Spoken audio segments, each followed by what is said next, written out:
Saan ito? Dapat nandito ako sa lugar ng pagsusuri. Pagguho ng bundok. Hindi ito panaginip.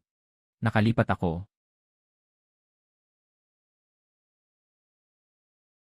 Kaya, ang orihinal na may-ari ng katawan na ito ay tinatawag ding Shen Feng. Walang pakialam, unawain muna ang sitwasyon. Sa utos ni Gobernador ng Liangzhou, Ginooli, upang mapanumbalik ang populasyon sa mga border town, at mapunan ang talaan ng mga residente, ipinatutupad ang batas ng pagpapakasal.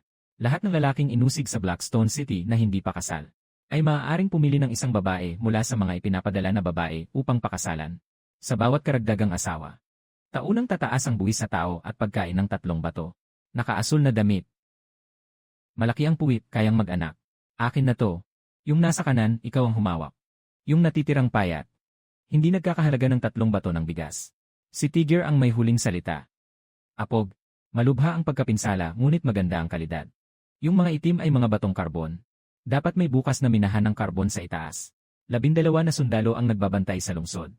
Luma ang kagamitan. Dito ay lugar ng pagpapaalis. Ang gobyerno ay nag-aalaga lamang sa pagkolekta ng buwis. Walang pakialam sa buhay o kamatayan. May pagkakataon pero hindi sa pamamagitan ng pagsasaka, kundi sa mga yaman sa ilalim ng lupa. Ito lang ang 5. Dapat magmadali sa pagpili. Unang pumili, unang makuha. Ang natirang piliin ay dalhin pabalik at ikulong. Akin na ito. Kukunin ko ito. Mas mataba ito. Gusto ko siya. May iba pa bang gustong kumuha? Wala na, ibalik na sa kulungan. Ang dalawang ito, hindi pa umabot ng 150 kilo. Magpakasal sa isang puti, magbibigay ng 3 bato na bigas. Kumuha ng 2, magbibigay ng 6 na bato na bigas. Sino ang gustong kumuha? Anyway, ayaw ko na. May kalos sa dulo ng daliri. Hindi ito sugat na may nana. Dahil ito sa matagal na paghawak ng silver needle, nananatili pa ring maayos ang kuko kahit nasa kulungan. Napag-aralan ng mabuti. 3 tinik na pinagsama sa isang tinik. Gamit lang ng mga eksperto sa paghabi ang ganitong paraan. Ang mga babaeng ito ay hindi pangkaraniwang magsasaka. Sila ay mga bihasang teknikal na talento. Pareho ko nang gusto ang 2. Anong sinasabi mo? 2 ay katumbas ng 6 na sako ng bigas. Kaya mo bang magbayad ng 6 na sako ng bigas? Nakasaad sa utos ng kasal na magsisimula ang koleksyon sa susunod na taon. Ang batas ay nagsasaad na ang mga nakipag-ugnayan sa kasal. Sa susunod na taon, magsisimula na ang pagbabayad ng buwis sa mga tao. Ngayon, hindi kailangan magbayad. Talagang ganito ang nakasulat sa batas. Sa nakaraang taon. Ngunit kailangan mo pa ring magbayad sa susunod na taon. 6 na sako ng bigas. Walang dapat kulang. Sige, pag-usapan na lang natin sa susunod na taon. Ngayon, dadalhin ko na ang tao. Yung apelyido niyang Shen, may 2 asawa. Tignan mo kung ano ang kaya mong ipakain. Baka mamaya, mamatay sila sa gutom. Yung 2 babae mo, akin pa rin. Tama ang sinasabi niya. Hindi mo kami kayang buhayin. Bakit hindi lang isang pinili? Anong pangalan mo? Su Jinyu. Ikaw. Yik Xiao. May kalyo ka sa palad. Hindi ito mula sa pagsasaka. Ito ay mula sa matagal na paghawak ng karayom. Ang ama mo ay doktor. Paano mo nalaman? 3 karayom at 1 karayom na pinagtagpi. Hindi alam ng karaniwang magsasaka ang ganitong paraan. Ikaw ay nagmula sa pabrika ng tela. Hindi kayo pasanin. Ang anak ng doktor ay makapagpapagaling. Ang anak ng weaver ay makapag-ugnay ng tela. Bigyan mo ako ng 3 buwan. Ipapakita ko sa inyo kung ano ang mayaabot ng kaalaman at kasanayan. Ito, maaari bang tirahan ito? Walang bubong. Mas mabuti pa kaysa sa selda. Ang mga luwad na brick ay gawa sa putik mula sa dalampasigan. Hindi sapat ang pagkakadikit. Hindi nakapagtataka na ganito ang pagkabasag. Pumunta si Xiaohe para kumuha ng dayami. Mas marami, mas mabuti. Nagtataga si Sujinyo ng butas sa pintuan. Hindi na kailangang masyadong malalim. Sapat na ang 2 palad na lalim. Bakit tayo nagtataga ng butas? Para sa pagsasala ng tubig. Siguradong hindi pwedeng inumin ng diretsyo ang tubig dito. Bakit kailangang ayusin ang bahay? Sa anumang kaso, baka hindi na ako mabuhay ng matagal. Dahil ako ay isang manggagawa. Ang manggagawa ay hindi nabubuhay para sa buhay lamang. Bukas, sa pagdapo ng liwanag, kailangan kong pumunta sa labas ng bayan para tingnan ang mga yaman. Ngunit ngayong gabi, ayusin muna ang bubong. Pumunta sa paghahanap ng dayami.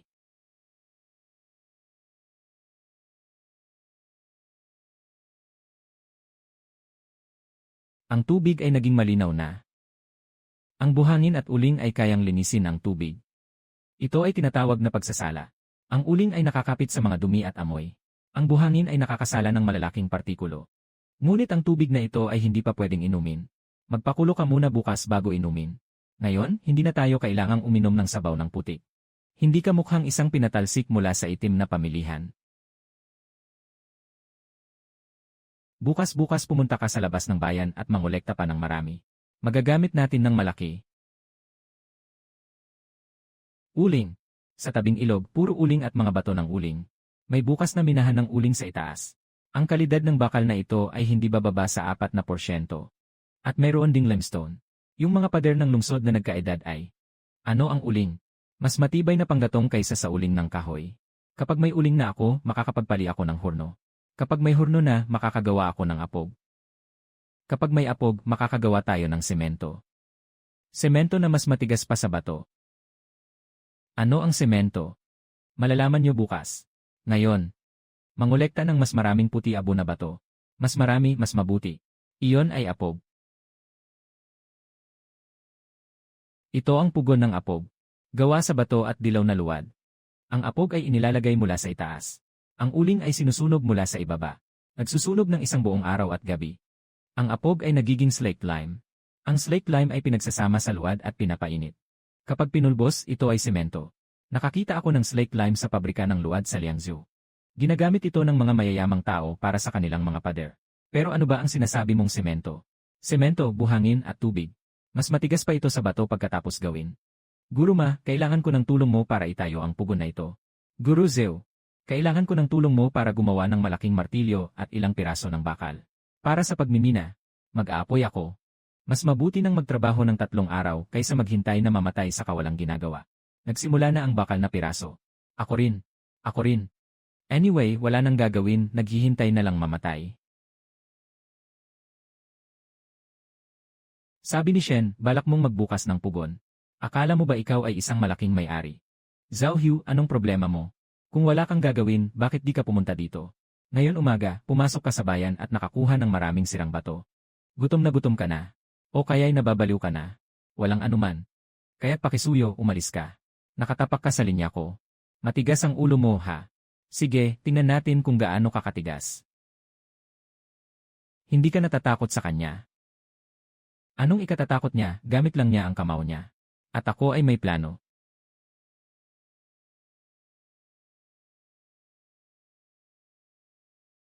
Ngayon ang opisyal na pagsisimula ng pugon ng apog. Apog at uling ang iluluto magdamag. Bukas sa ganitong oras lalabas ang produkto. Kung magtatagumpay tayo, magkakaroon ng semento sa Blackstone City.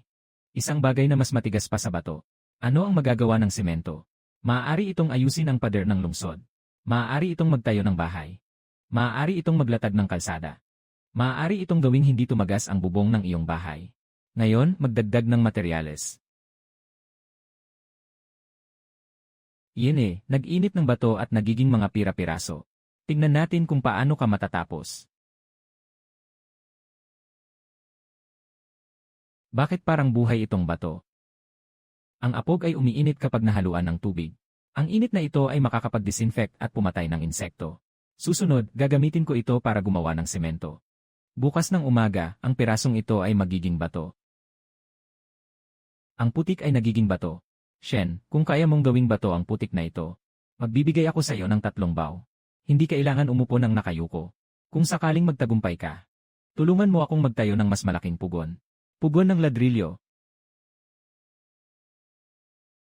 Humi, talagang naging bato na ito. Mas matigas pa sa bato, at hindi ginamitan ng apoy. Pinatuyo lang sa araw ang putik. Ano itong pamamaraan? Hindi ito pamamaraan. Ito ay semento.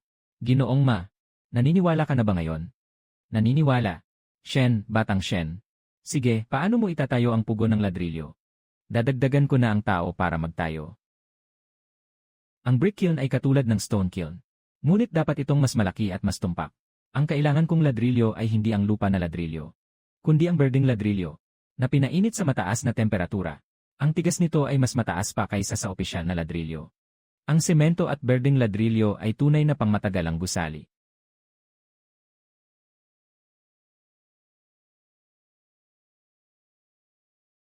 Huwag mong hawakan. Pag natuyo, dumikit sa kamay at hindi matanggal. Tingnan mo bukas ng umaga. Ito.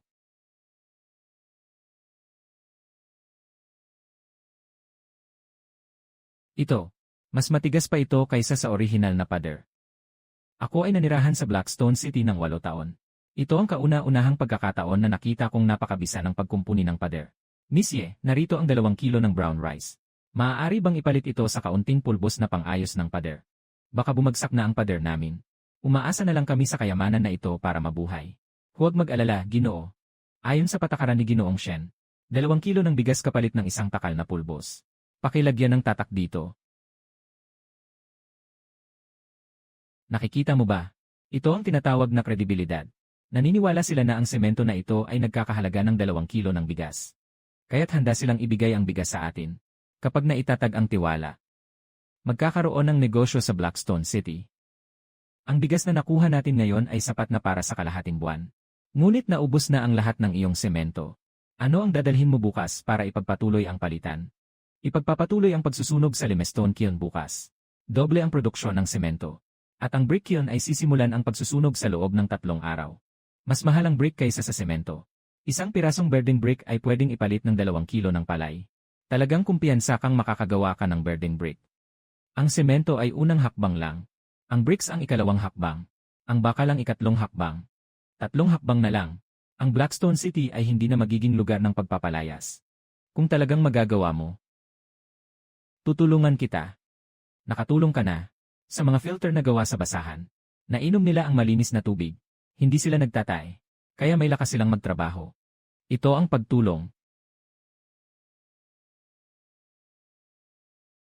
Mas mataas ang temperatura ng pugon ng ladrilya kaysa sa limestone kiln. Kailangan umabot ng higit sa 1,000 degree para makagawa ng asul na ladrilyo. Dapat gamitin ang pinakamahusay na panloob na lupa para sa pader ng pugon. Ang mga brick mold ay dapat gawa sa dilaw na putik na may pinong buhangin. Kailangan itong talagang durugin bago ilagay sa hulma. Ano ang 1,000 degrees? Iyon ay mas mataas pa kaysa sa apoy ng pugon ng apob. Kapag nakita mong ang ladrilyo ay naging kulay asul-abo, iyon na ang 1,000 degrees. Dapat na maayos ang pagkakapiga sa 4 na sulok.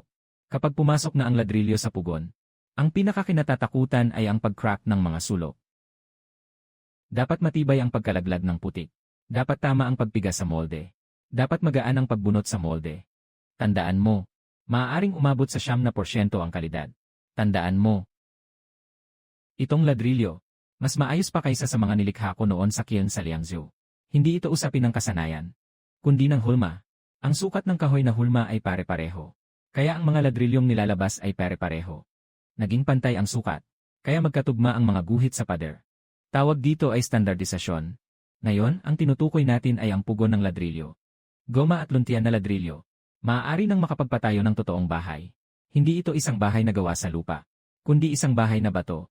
Yung nakatira sa Blackstone City ng 5 o 10 taon. Nakita na ba ninyo ang isang bahay na bato?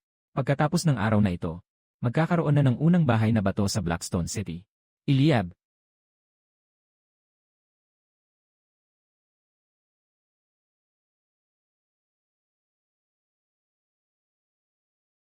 Hindi ka matutulog. Mahalaga ang unang pugon. Kung hindi maayos ang kontrol sa temperatura, ang mga ladrilyo ay magiging o sobrang lutong o hindi lutong. Kailangan kong makita ito sa aking sariling mga mata. Sinabi mo na magkakaroon ng tubig mula sa gripo. Totoo ba yon? Talagang pinalitan ang mga kawayan ng mga tubo ng bakal. Pinalitan ang natural na talo ng tubig ng bomba. Matapos salain at disimpektahin ang tubig ng itim na ilog. Ipinapadala ito sa buong lungsod sa pamamagitan ng network ng tubo. Kapag binuksan mo ang gripo, malinis na tubig ang lalabas.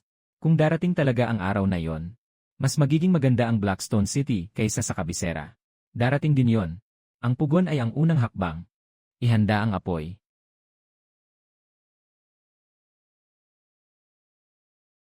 Tunay na berdeng ladrilyo. Mas matigas pa kaysa sa mga ladrilyo ng Liangzhou. Mula ngayon, may sarili ng ladrilyo ang lungsod ng itim na bato. Isang ladrilyo kapalit ng 2 kilo ng bigas. Apelyidong Shen. May mga ladrilyo at semento na. Kailangan ng lahat sa bayan na makipagpalitan sa kanya. Pagdating ng susunod na taon, hindi na ako ang may kapangyarihan sa itim na bato. Mayroong talaan si Tiger na bata. Nandoon ang lahat ng resipe. Pupunta tayo mamaya. Ako mismo ang mangunguna sa pagkuha ng talaan. Kung siya ilalaban, patayin siya. Mag-ingat ka sa galaw. Kunin ang notebook at umalis. Huwag gumawa ng ingay. Maraming tao, maraming yapak. Dumating si Zhao Hu para agawin ang reseta. Gisingin mo si Xiao He. Durugin ang natitirang mga piraso ng apog. Bilisan mo. Ang apog ay tuyo. Hindi kayang harangan ng basang tela. Ibigay mo ang resipe, Shen. Kailangan mo ng resipe. CJ. Narito. Aking mga mata. Ang init, tulungan niyo ako. Hindi na rin ako makakita. Ang pulbos na ito ay nakakalason. Sobrang init, ang sakit.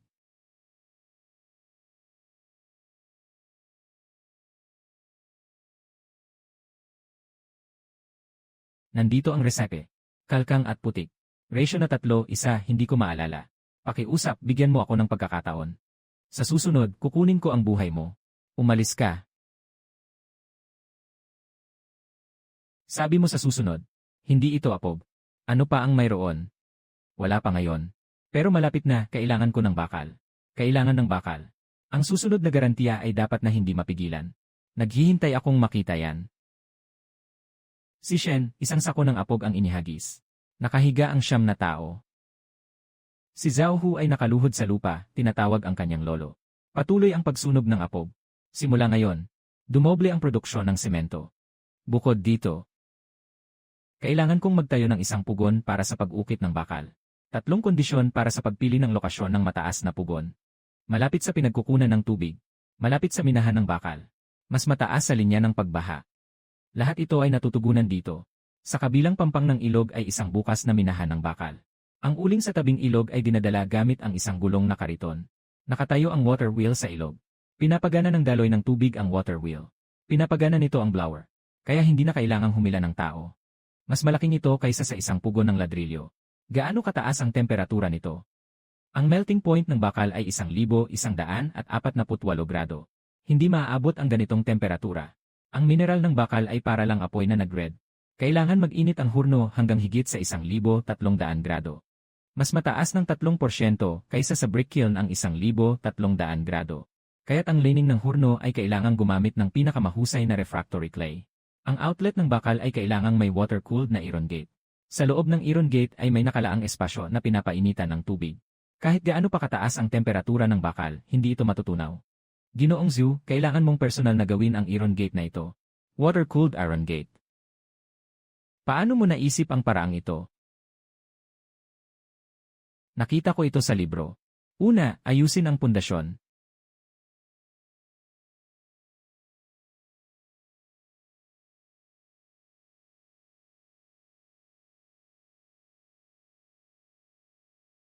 Maganda ang pagkakasalubong ng gear na ito. Nagtrabaho ako sa Liangzukian Factory ng 30 taon. Hindi ko pa nakitang gumagamit ng water wheel para magpabuga ng hangin. Matagal nang meron sa timog ang water blast. Ang daloy ng tubig ay tuloy-tuloy araw at gabi. Mapapagod ang tao. Hindi mapapagod ang water blast. Ito ang pinakamalaking bentahe ng blast furnace kumpara sa ordinaryong smithy. Mas malakas pa ang hangin nito kaysa sa bellows ni Zhutai. Tapos na ang water mill, walang problema.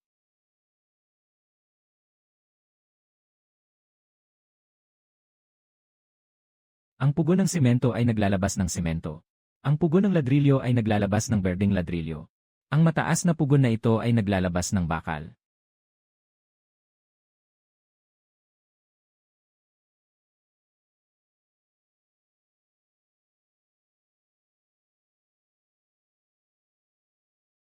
Ang apoy ay maliwanag na may asul na puso.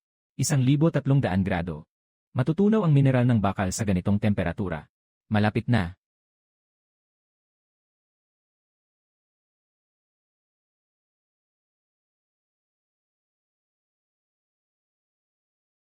Totoong ang bakal na ito. Nagtrabaho ako ng 20 taon sa bakal. Hindi ko kailanman nakita ang likidong bakal na dumadaloy tulad ng tubig sa ilog. Sobrang sulit ng buhay ko. Nakita ko mismo ang likidong bakal na umaagos. Ito ang bakal. Unang horno. Sa hinaharap magkakaroon ng ika-100 horno. Ika-1,000 horno. Kailangan mong ituro ang mga teknolohiyang ito sa kanila. Dahan-dahan lang. Unang itayo ang pundasyon ng industriya. Uling, apog, semento, ladrilyo, bakal. Kapag matatag na ang pundasyon, mas mataas na antas ng mga bagay. Yan ba ang nasa plano mo? May bakal na tayo. Panahon na para gawin ito. Panandang pandagdag. Ito ay baril 650. Ito ay baril. Mahigpit na ipinagbabawal ng korte ang paggawa ng baril ng mga tao. Paggawa ng baril. Katumbas ng paghihimagsik.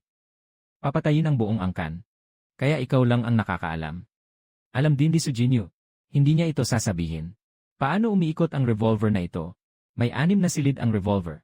Kapag pinindot ang gatilyo, umiikot ang revolver ng isang hakbang. Bumabagsak ang pangimbulog. Bumuga ang bala. Maari itong magpalabas ng 6 na beses.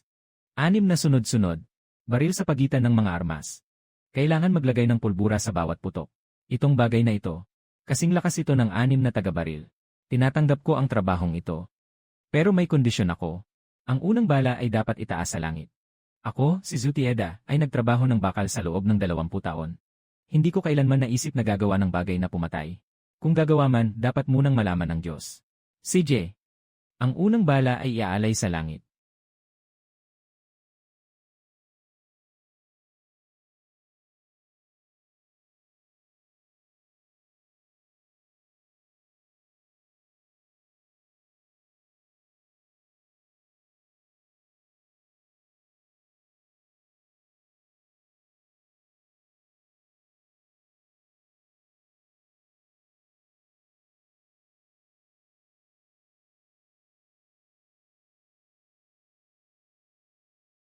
Pitong araw na akong nagtatrabaho ng bakal sa buong buhay ko. Hindi pa ako nakagawa ng ganitong kasalimuot na bagay. Huwag mong sabihin sa Blackstone City. Walang ganito sa buong Liangzhou Prefecture. Tinatayang 2 gin. Subukan ang baril bukas ng gabi. Pumunta sa abandonadong minahan sa labas ng bayan. Siya ba si Suginyo? Alam niya rin kung tawagin siya. At siya ay isang doktor. Kung sakaling may problema sa baril, nandyan siya.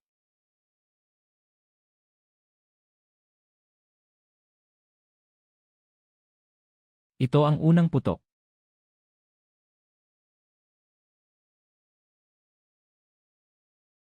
Mas malakas ang tunog na ito kaysa sa kulog. 10 beses na mas malakas kaysa sa mga armas. Ikalawang putok para sa katumpakan.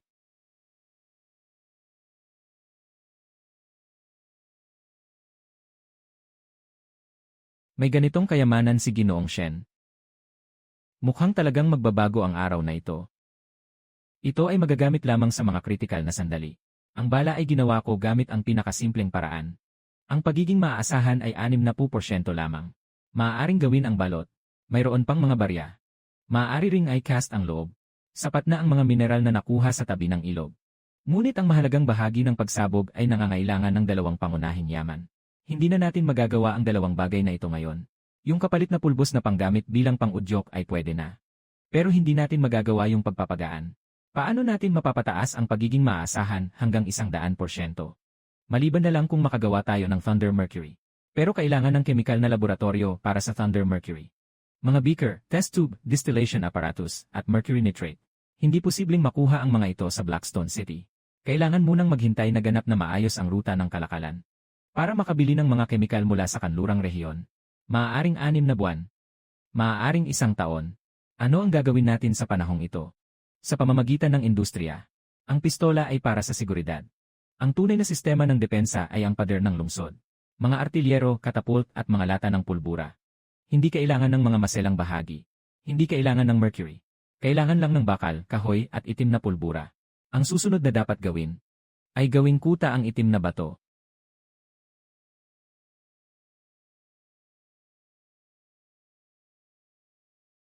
Sino ang gumawa ng mga ladrilyo at bakal na ito? Gusto kong makausap ang namumuno sa inyo. Ako si Wang Yukai, isang negosyante mula sa Liangzhou.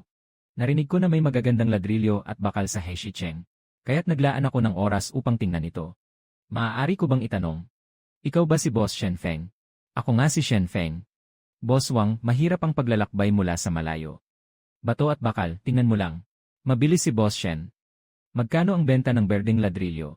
1 ladrilyo kapalit ng 2 libra ng iba't ibang butil. 1 ladrilyo kapalit ng 1 libra ng magaspang na asin. Mahal naman. Sa Liangzhou, isang ladrilyo ay kapalit ng 1 libra at kalahating butil. Boss Wang, kakatok mo lang kanina ang aking ladrilyo. Ladrilyo mula sa Guangyao sa Liangzhou. Anong tunog ang naririnig kapag tinutuklap? Malutong. Kapag tinutuklap mo ang ladrilyo ko, parang basag na bato. Parang nagtutuklap ng bato. Dahil ang mga ladrilyo ko ay inihurnong sa mataas na temperatura, kaya matibay. Mas matibay kaysa sa Guangyao ng doble. Semento para sa pagbuo ng pader. Mas matigas pa ito kaysa sa ladrilyo kapag natuyo. Pader na gawa sa ladrilyo ng Liangzhou Guangyao. Kayang gibain ng Pang-Iron. Ang pader na gawa sa aking ladrilyo at semento. Kahit na itulak ng mga sundalo ng garison, hindi ito matutumba. Magkano ang semento? 1 kilo ng semento kapalit ng 1 kilo't kalahating halo-halong butil. O 1 kilo ng semento kapalit ng kalahating kilo ng magaspang na asin. Ano ang tungkol sa bakal? 1 kilo ng pig-iron kapalit ng 3 kilo ng iba't ibang butil. 1 kilo ng steel ingot kapalit ng 10 kilo ng bigas. Mayroon kang bakal. Steel. Ang bakal mula sa mga armas ng Liangzhou ay kailangang ipalo at baluktot ng maraming beses. Upang makamit ang tamang kalidad. 10 araw para makagawa ng isa. Ang aking bakal ay lumalabas sa loob ng 3 araw. Boss Shen. Ang itim na bato ng lungsod ay puno ng mga bihasang tao. Ang semento ay nasa lungsod ng Liangzhou. Ito ay mga mahalagang bagay na gustong-gusto ng mga armas at ng Departamento ng Pananalapi. Basta alam ni Boss Wang na ang itim na bato ay makapagbibigay ng supply sa mahabang panahon. Kung anong kailangan mo, ibibigay ko iyon. Ito ay alcohol. Ginawa mula sa butil sa pamamagitan ng distilasyon. Kung ipapahid sa sugat, nakakapigil ito sa pamumula. Madalas kang naglalakad sa bundok. Hindi may iwasang masaktan. Ibigay mo ito. Gamitin mo ng mabuti. Pag-usapan natin ang maramihang order sa susunod na pagbisita. Hindi ito tamang alak. Mas matindi ito kaysa sa alak. Nakita ko sa mga mangangalakal sa kanlurang rehiyon ang isang uri ng apoy na alak. Na kayang magliyab. Ngunit ang bagay na ito ay mas purong-puro kaysa sa apoy na alak. Boss Shen, ang ibinigay mong bote sa akin ay mas nakapagpapaalam sa akin kaysa sa mga bakal at ladrilyo na binebenta mo sa akin.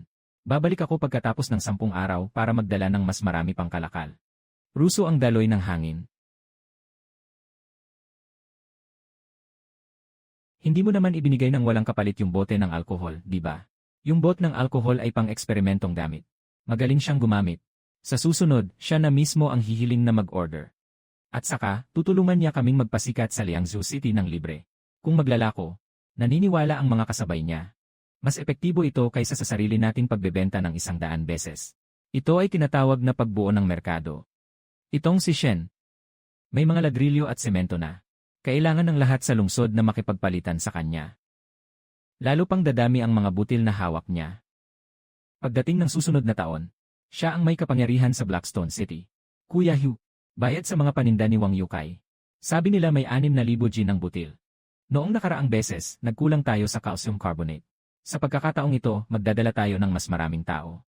Magdadala tayo ng 30. Kung 30 tao, mapapalayas natin siya ng husto. Bukas tanghali. Dala ang 30 tao diretsyo sa pabrika ng tapunan. Harap ng lahat.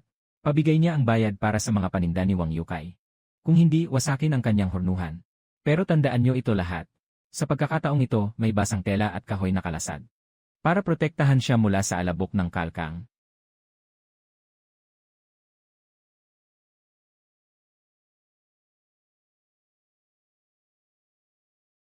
Lumabas ang apelyidong Shen. May sasabihin ako sa'yo. Gumaling na ang mata ni Zhao Hu. Ngayon, maraming tao ang dinala mo. Anong balak mong gawin? Salamat sa tulong mo. Hindi ako pumarito para makipag-away kay Shen ngayon. Pumarito ako para makipag-usap sa'yo. Tungkol saan ang bayad sa mga paninda ni Wang Yukai? Narinig ko na 6,000 kilo ng bigas. Sa Blackstone City, ayon sa lumang batas. Kailangan magbayad ng 1% na bayad sa lupa para sa mga kalakal. Bigyan mo ako ng 600 kilo ng bigas. Sa hinaharap, pangangalagaan ko ang iyong negosyo. Kung hindi, huwag mong sisihin ako kung magiging masungit ako. Zhao Hu, nagdala ka ng 30 tao. Akala ko'y nandito ka para makipaglaban. Pero ang totoo, nandito ka para mangolekta ng proteksyon. Pwede ring makipaglaban. Tungkol sa huling insidente sa Apog. Huwag kang umasa na mangyayari ulit iyon. Nakita mo ba? Ang basang balat ng baka ay proteksyon laban sa Apog mo. Ano pang ibang trick mo? Kahit na gamitin mo.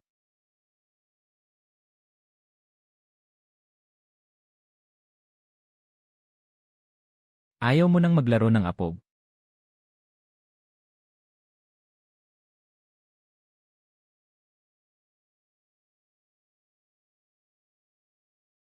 Ano ito? Isang piraso ng bakal. Hindi ko alam kung anong gamit ito na ginawa ng panday.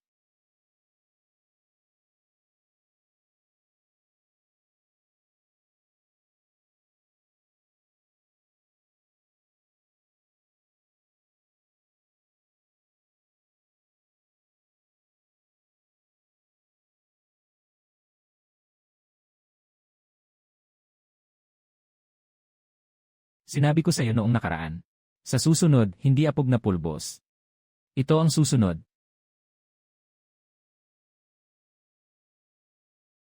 Ano ba talaga ito? Tawag dito ay baril. Sa loob ng 20 hakbang, sasabihin kong tamaan ka sa kaliwang mata. Hindi kita tatamaan sa kanan mong mata. Sa tingin mo, kayang ilang putok ang magagawa ko sa 3 punyo?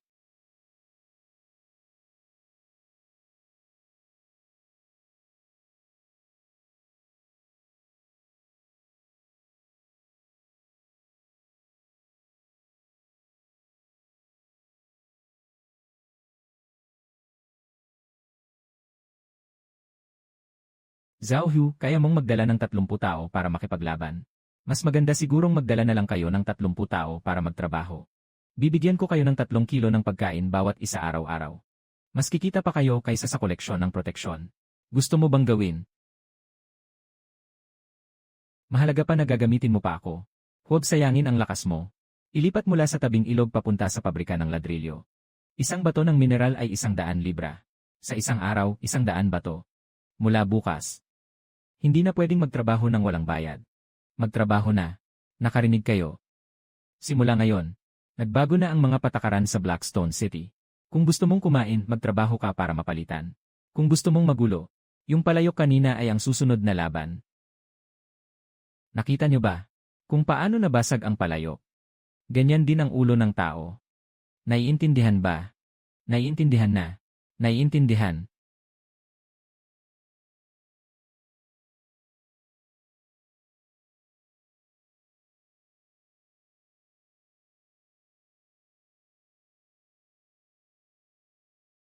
May 6 na butas ang pangangat ng arbalet. Bawat dako ng timon ay maaaring maglagay ng 2 kanyon. Nakatayo ang bantay sa matarik na bato sa bangin. Nagawa na ang base ng katapult. 2 unit ang nakapwesto sa magkabilang dako ng bibig ng lambak. Walang patagilid sa 300 hakbang sa harap.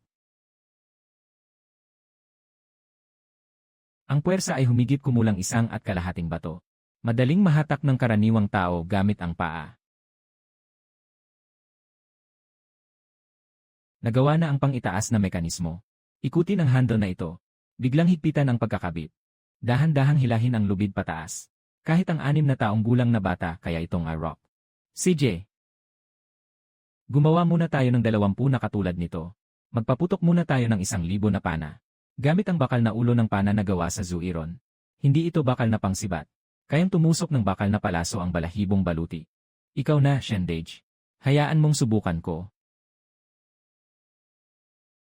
Talagang kayang hilahin. Noong una, nahirapan akong hilahin ang kalahating bato na pana. Ito ang dahilan kung bakit mas maganda ang arbalete kaysa sa pana. Mas madaling gamitin at mabilis matutunan. Mula ngayon, Zhao Shito, ikaw ang mamahala sa pagsasanay ng mga archer. Mag-ensayo kayo ng 1 oras araw-araw. Focus sa bilis ng pag-igting at pag-target. Ibigay mo sa akin ang 20 na arko para magpalitan sa pagsasanay. Hindi dapat walang ginagawa ang mga arko.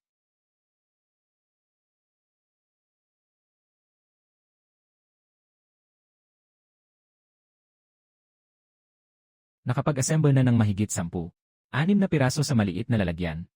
4 na malaking lata. 2 leang ng gamot sa maliit na lata. Ang saklaw ng pinsala ay humigit kumulang 1 dangkal.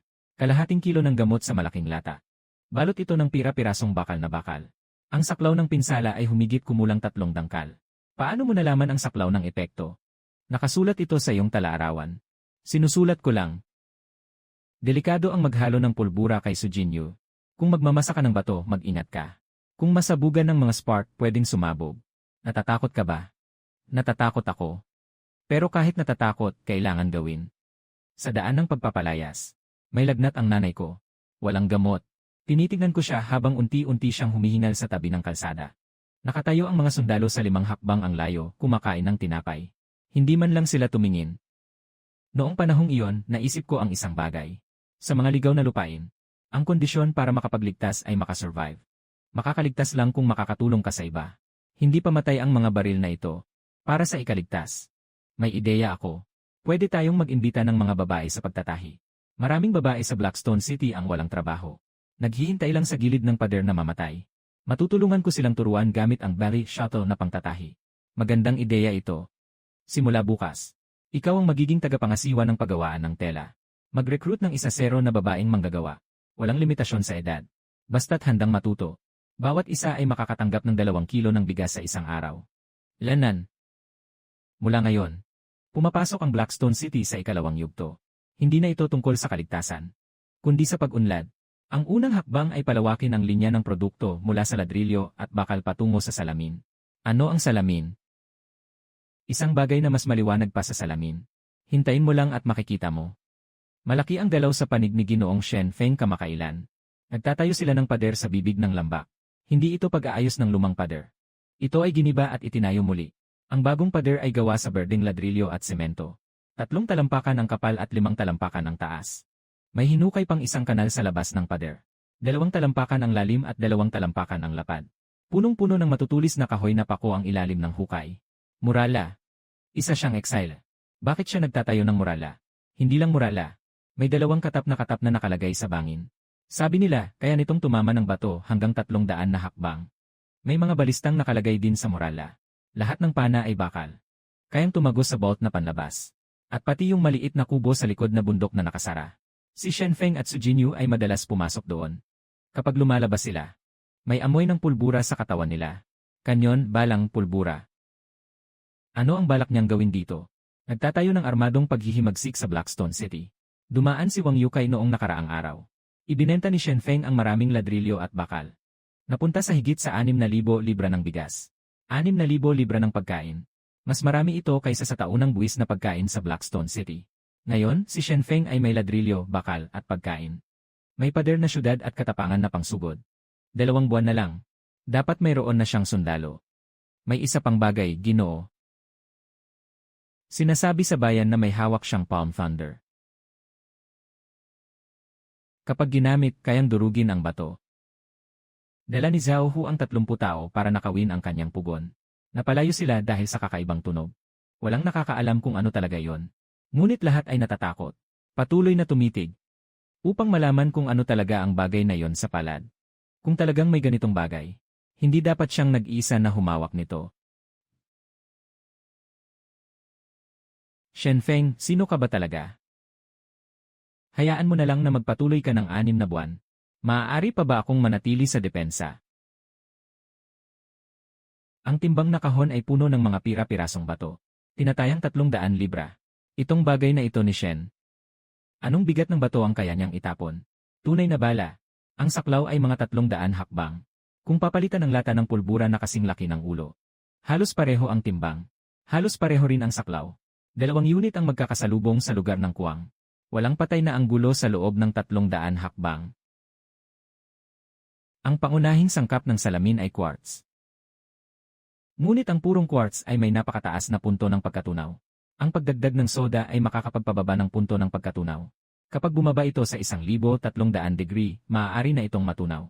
Ginoong Shen, pwede mo bang sabihin sa akin ang recipe ng internal fire clay sa iyong blast kiln? Pwede mo bang sabihin sa akin? Nagtitinda ako ng porselana ng 20 taon. Hindi pa ako nakakita ng ganitong uri ng kiln na may pababa na apoy. Porselana. Marunong kang magluto ng porselana. Una, tulungan mo akong gawin ang glass. Pag-aralan natin ng magkasama. Kung paano gawing porcelain gamit ang lokal na materyales. Si Master Ma, si Master Song. Mula ngayon ay responsable sa temperatura ng salamin na pugon. 0860. Nagsisimula ng lumambot ang quartz stone. Nagsisimula ng gumana ang alkali. Tunay ngang bumaba ang melting point. May mga bula na lumalabas. Naging malinaw na. Hindi ito ang makulay na salamin mula sa kanlurang rehiyon. Ito ay malinaw na salamin na parang tubig. Kumuha ng salamin.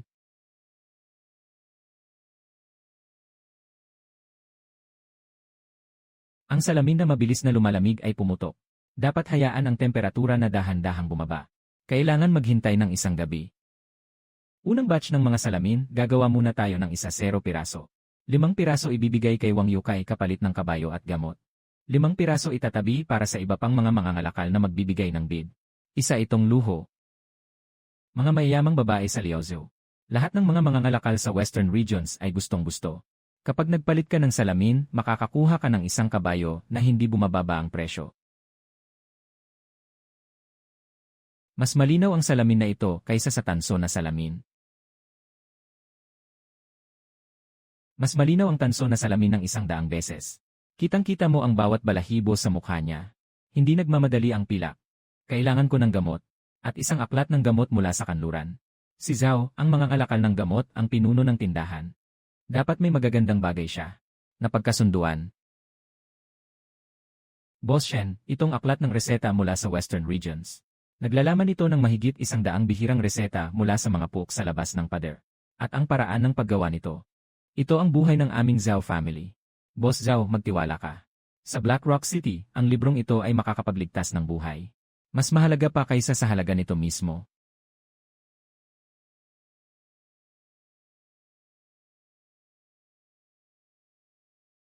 Kaya bang gawin ng bakal na tabak na ito mula sa Liangzhou ang ganitong armas? Maghanda ng kabayo para sa pabrika ng mga bloke. Kailangan kong makipagkita kay Shen Feng ng personal.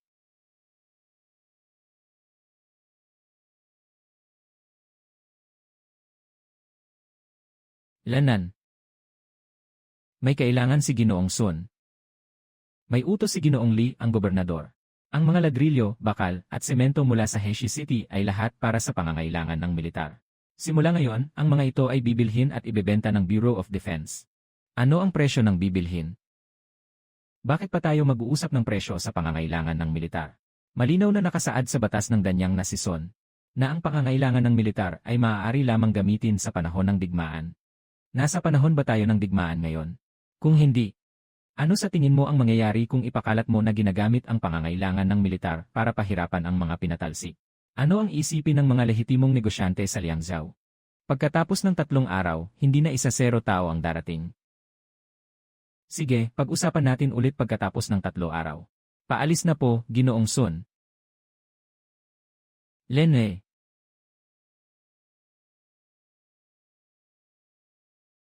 Totoo ang sinabi ni Son Desheng na 3 araw mula ngayon. Totoo. Si Son Desheng, isang tagapangalaga, ay naglakas loob na direktang kunin ang aking minahan. Siguradong may suporta siya mula sa Liangzhou. Ang mga sundalo mula sa opisina ang darating pagkatapos ng 3 araw. Hindi ito 10, kundi 100. 100 sundalo. Kami ay higit sa 100. Kaya hindi kami nakikipaglaban na 100 laban sa 100. Gamit ang mga pader at mga kanal. Mga arbaleta, mga katapult, at mga lalagyan ng pulbura laban sa 100. Mula ngayon, titigil ang pabrika ni Sujinyo. Lahat ay umakyat sa pader ng lungsod.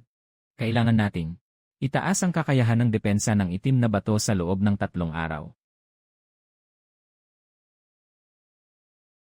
Malaki ang posibilidad na ang ruta ng atake ng mga sundalo ay sa harapan. Sa magkabilang panig ng lambak ay mga bangin.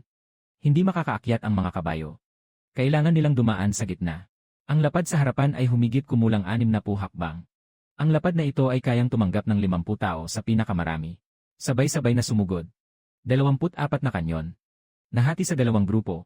Ang unang grupo ay 12 na nakatutok sa mga sundalong sumasugod sa harapan. Ang pangalawang grupo ay 12 na nakatutok sa mga archer sa likuran. Ang mga katapult ay unang tatamaan ang grupo ng sumasugod. Pagkatapos ay tatamaan ang posisyon ng mga archer. Nakatago ang mga sundalong nakasuot ng sibat sa loob ng pader. Kung sakaling may makakatawid sa pader o mabubuksan ang pader. Lalaban ang mga sundalong nakasuot ng sibat. May bangin ba ang mga sundalo sa bahay ni Shen? Maaaring meron. Kung meron bangin, unahin ng mga balang na panghuli ang paputok sa bangin. 3 tao lang ang pwedeng sabay-sabay umakyat sa isang bangin. 24 na arbaleta ang sabay-sabay na tumama. Isa ang mamamatay sa bawat isa. Ngunit hindi ang hagdang bato ang pinakamalaking banta. Ang pinakamalaking banta ay ang pang-atake na martilyo. Kung tatamaan nila ang pintuan ng lungsod gamit ang martilyo, hindi magtatagal ang pintuan ng lungsod. Pinatibay ko na ang pintuan ng lungsod. Pinalakas ng bakal sa labas. May 3 bakal na pinto na nakasara sa likuran. Ang posisyon ng arbalet ay napakahalaga. Gaano katagal makakapigil ang 3 bakal na pinto sa pang-atake ng panghampas? Kung ito ay panghampas na dala ng tao, mga isang insenso. Kung ito ay may gulong na pang-atake, Pinakamataas ay isang tasa ng tsa. Ibig sabihin, kung ang kalaban ay aabot sa pintuan ng lungsod, may isang tasang tsa lang tayo. Sa loob ng isang tasang ito, kanyon at balistang katulad nito, kailangan nating mapalayas lahat ng kalaban sa harap ng pintuan. Guruma, ang 30 hakbang sa harap ng pintuan ay dead angle ba ng kanyon? Hindi ito dead angle. Kaya mong tamaan pero hindi tama ang target. Ang catapult ay parabolikong proyektil. Mahihirapan kang kontrolin ang landing point sa malapit. Kaya palitan natin ang tangke ng pulbura. Ang tangke ng pulbura ay hindi umaasa sa enerhiya ng bato para makasakit. Umaasa ito sa mga piraso mula sa pagsabog. Pwede kang lumapit o lumayo. Tandaan mo, sa loob ng 30 hakbang mula sa harap ng pader ng lungsod. Gamitin ang malaking baril ng pulbura. Sapat na. Huwag magtipid. May 40 maliit na lalagyan ng pulbura. 12 malaking lalagyan. Simula ngayon. Matulog ang lahat sa linya. Hindi aalisin ang pana habang nakatali. Inilipat ang mga baril mula sa bodega papunta sa pader ng bangin. Nakatipon ang pagkain at tubig sa ilalim ng pader ng lungsod. Naghihintay sila para sa simula ng digmaan.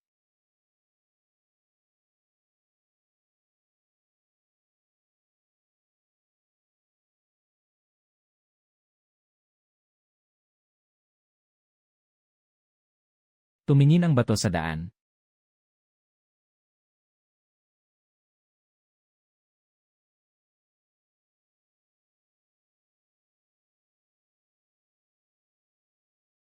Narito na ang mga sundalo.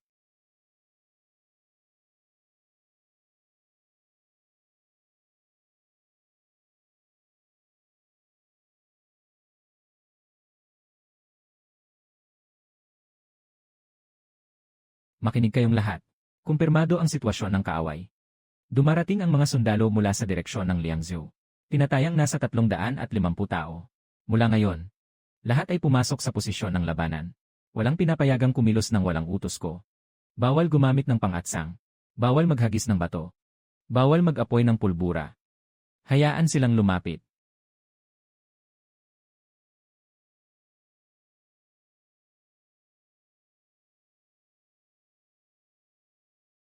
Lieutenant Liu, tignan mo. Yun na pader ay itinayo ni Shen Feng. May mga arko sa pader. May mga katapult sa bangin. Kung diretso tayong atake, tiyak na maraming mawawalan. Kahit na ang mga excelled na kriminal, hindi makakagamit ng maayos ng arko. Ang katapult ay gawa lang sa kahoy. Sun Shubing, natakot ka ba sa isang pinalayas na kriminal? Hindi ako natakot. Maging maingat sa taong si Shen Feng, napaka-misteryoso niya. Mas malayo ang abot ng kanyang crossbow kaysa sa mga pana ng kampo. Ang katapult ay kayang tumama mula sa 300 hakbang. Tama na. Inutusan ni Ginoong Li ang tungkol sa Blackstone City. Dapat itong matapos agad. Si Shen Feng ay kailangang mabuhay. Hindi na mahalaga ang buhay ng iba. Pero may isang bagay na hindi pwedeng masira. Ang kanyang mga plano at resipe. Naintindihan mo ba? Naintindihan ko. Mga kawal, makinig kayo. Sugod sa pader ng lungsod. Ang ikalawang pangkat ng mga archer ay sumunod upang magbantay. Ang ikatlong kuponan, ang ulap na pangkat, ay naghahanda ng umakyat sa lungsod. Sino mang magtatangkang umatras, papatayin.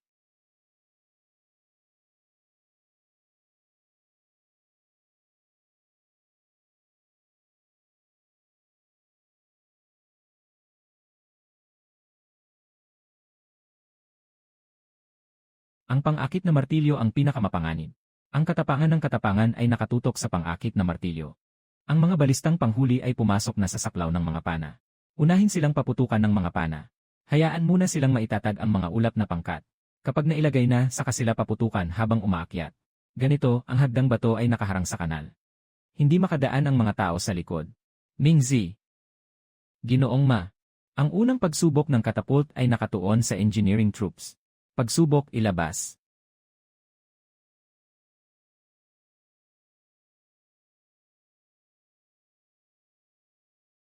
Lumihis sa kaliwa. Ikalawang pagsabog. Ilagay.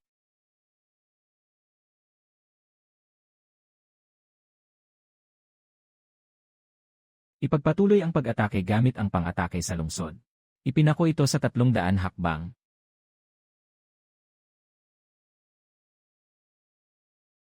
Hindi na naghihintay ang unit ng hagdang buhat. Diretso nang itayo ang hagdang buhat sa ibabaw ng kanal. Lahat ng mga palaso mula sa mga archer ay itutok sa pader ng lungsod. Pigilan sila.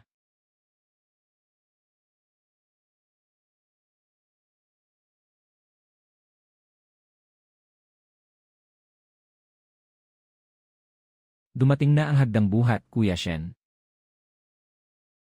Ihanda ang arbalete. Bakit ang layo ng saklaw ng kanilang arbalete? Ang saklaw ng kanyon ng militar ay ganito lang. Sinabi ko na sa'yo. Mas malayo ang arbalete niya kaysa sa mga pana ng kampo. Tumahimik ka. Gamitin ang kalasag para sa proteksyon habang nagtutulak. Kapag umabot na sa pintuan ng lungsod, panalo na tayo. Punuin ang hukay, tanggalin ang hagdang bato, punuin ang hukay. Palitan ang batong itinatapon ng baril na pulbura. Itutok ang malaking sisilain sa pintuan ng lungsod. Ilagay sa 30 hakbang.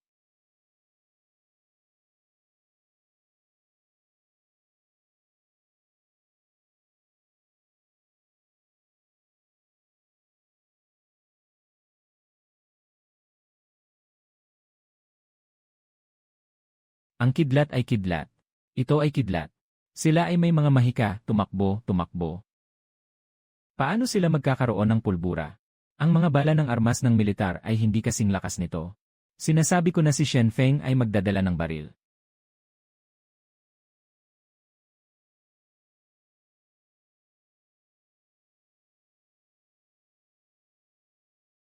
Sun Guard, nakapagsabi ka na ba ng isang tapat na salita sa buong buhay mo?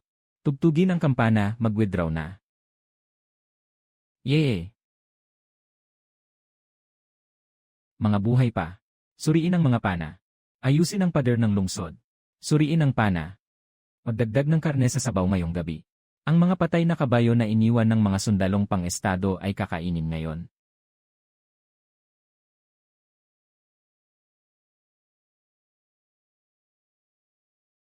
Kamusta ang kalagayan ng mga sugatang? 12 ang bahagyang sugatan. 2 ang malubhang sugatan. Ang 2 malubhang sugatan na ito. Isa ay tinusok sa balikat. Sugat sa binti dahil sa araw. Nasagasaan ang arterya. Napatigil ko ang dugo. Pero tingnan natin kung magpapainit ba siya mamaya gabi. Kung magpapainit, kailangan ng mas maraming gamot pang pababa ng lagnat. Sapat na ba ang gamot pang pababa ng lagnat? Sapat na. Mayroong tsehu at gypsum sa mga gamot na dinala ni Wang Yukay. Nagsimula na ang logistics team na magluto ng pampabawas ng lagnat. Natapos na ang laban na ito. Ngunit ang tunay na digmaan ay hindi sa labas ng pader ng lungsod. Nasa loob ng lungsod ng Liangzhou. Hindi titigil si Li Chongwen. Sa susunod, mas marami siyang dadalhin. Kailangan nating maging mas malakas. Hindi ang taas ng pader, kundi ang hindi pagkatakot ng kaaway na lumapit. Umabot sa 2 dangkal ang taas ng pader. Ang pinakamahabang hagdang bato ng hukbo ay 1 dangkal at 8. Hindi makakakyat. 30 unit ng crossbow. 5,000 piraso ng mga palaso. 3 unit ng siege engine. 200 piraso ng lev ammunition ang stock. 40 maliit na lata ng pulbura. 12 malaking lata. Na-replenish na ang mga bala ng baril hanggang 18. Kailangan ng palitan ang dressing sa braso. Magaling ang paggaling.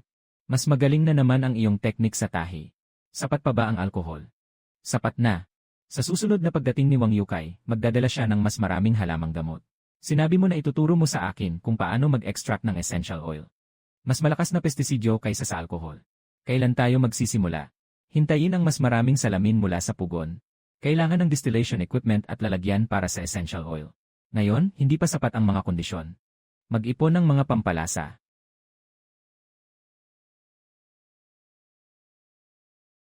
Sabi ni Ginoong Shen, dapat makagawa ng bakal ang pangalawang hurno sa loob ng 15 araw. Kailangan nating pabilisin ang ating transportasyon. Mula ngayon, bawat isa sa atin ay kailangang magdala ng 20 kahon araw-araw, ako ang mauuna. Kuya Hugh, hindi pa gumagaling ang sugat sa balikat mo. May 3 tahi ang sugat sa balat. Tapos na.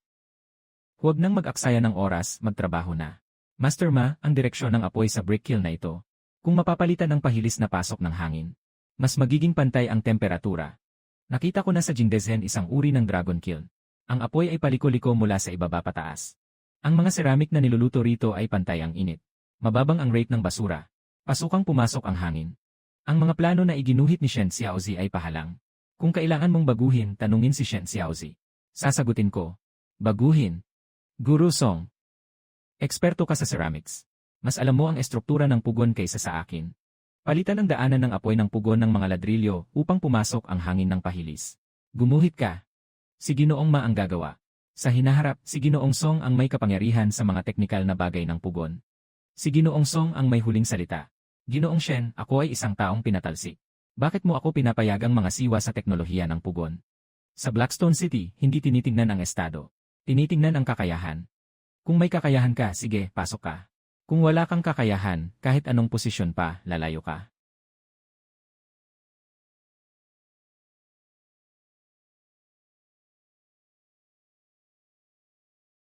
Kapag dumadaan ang shuttle sa gintong linya, dapat relax ang pulso.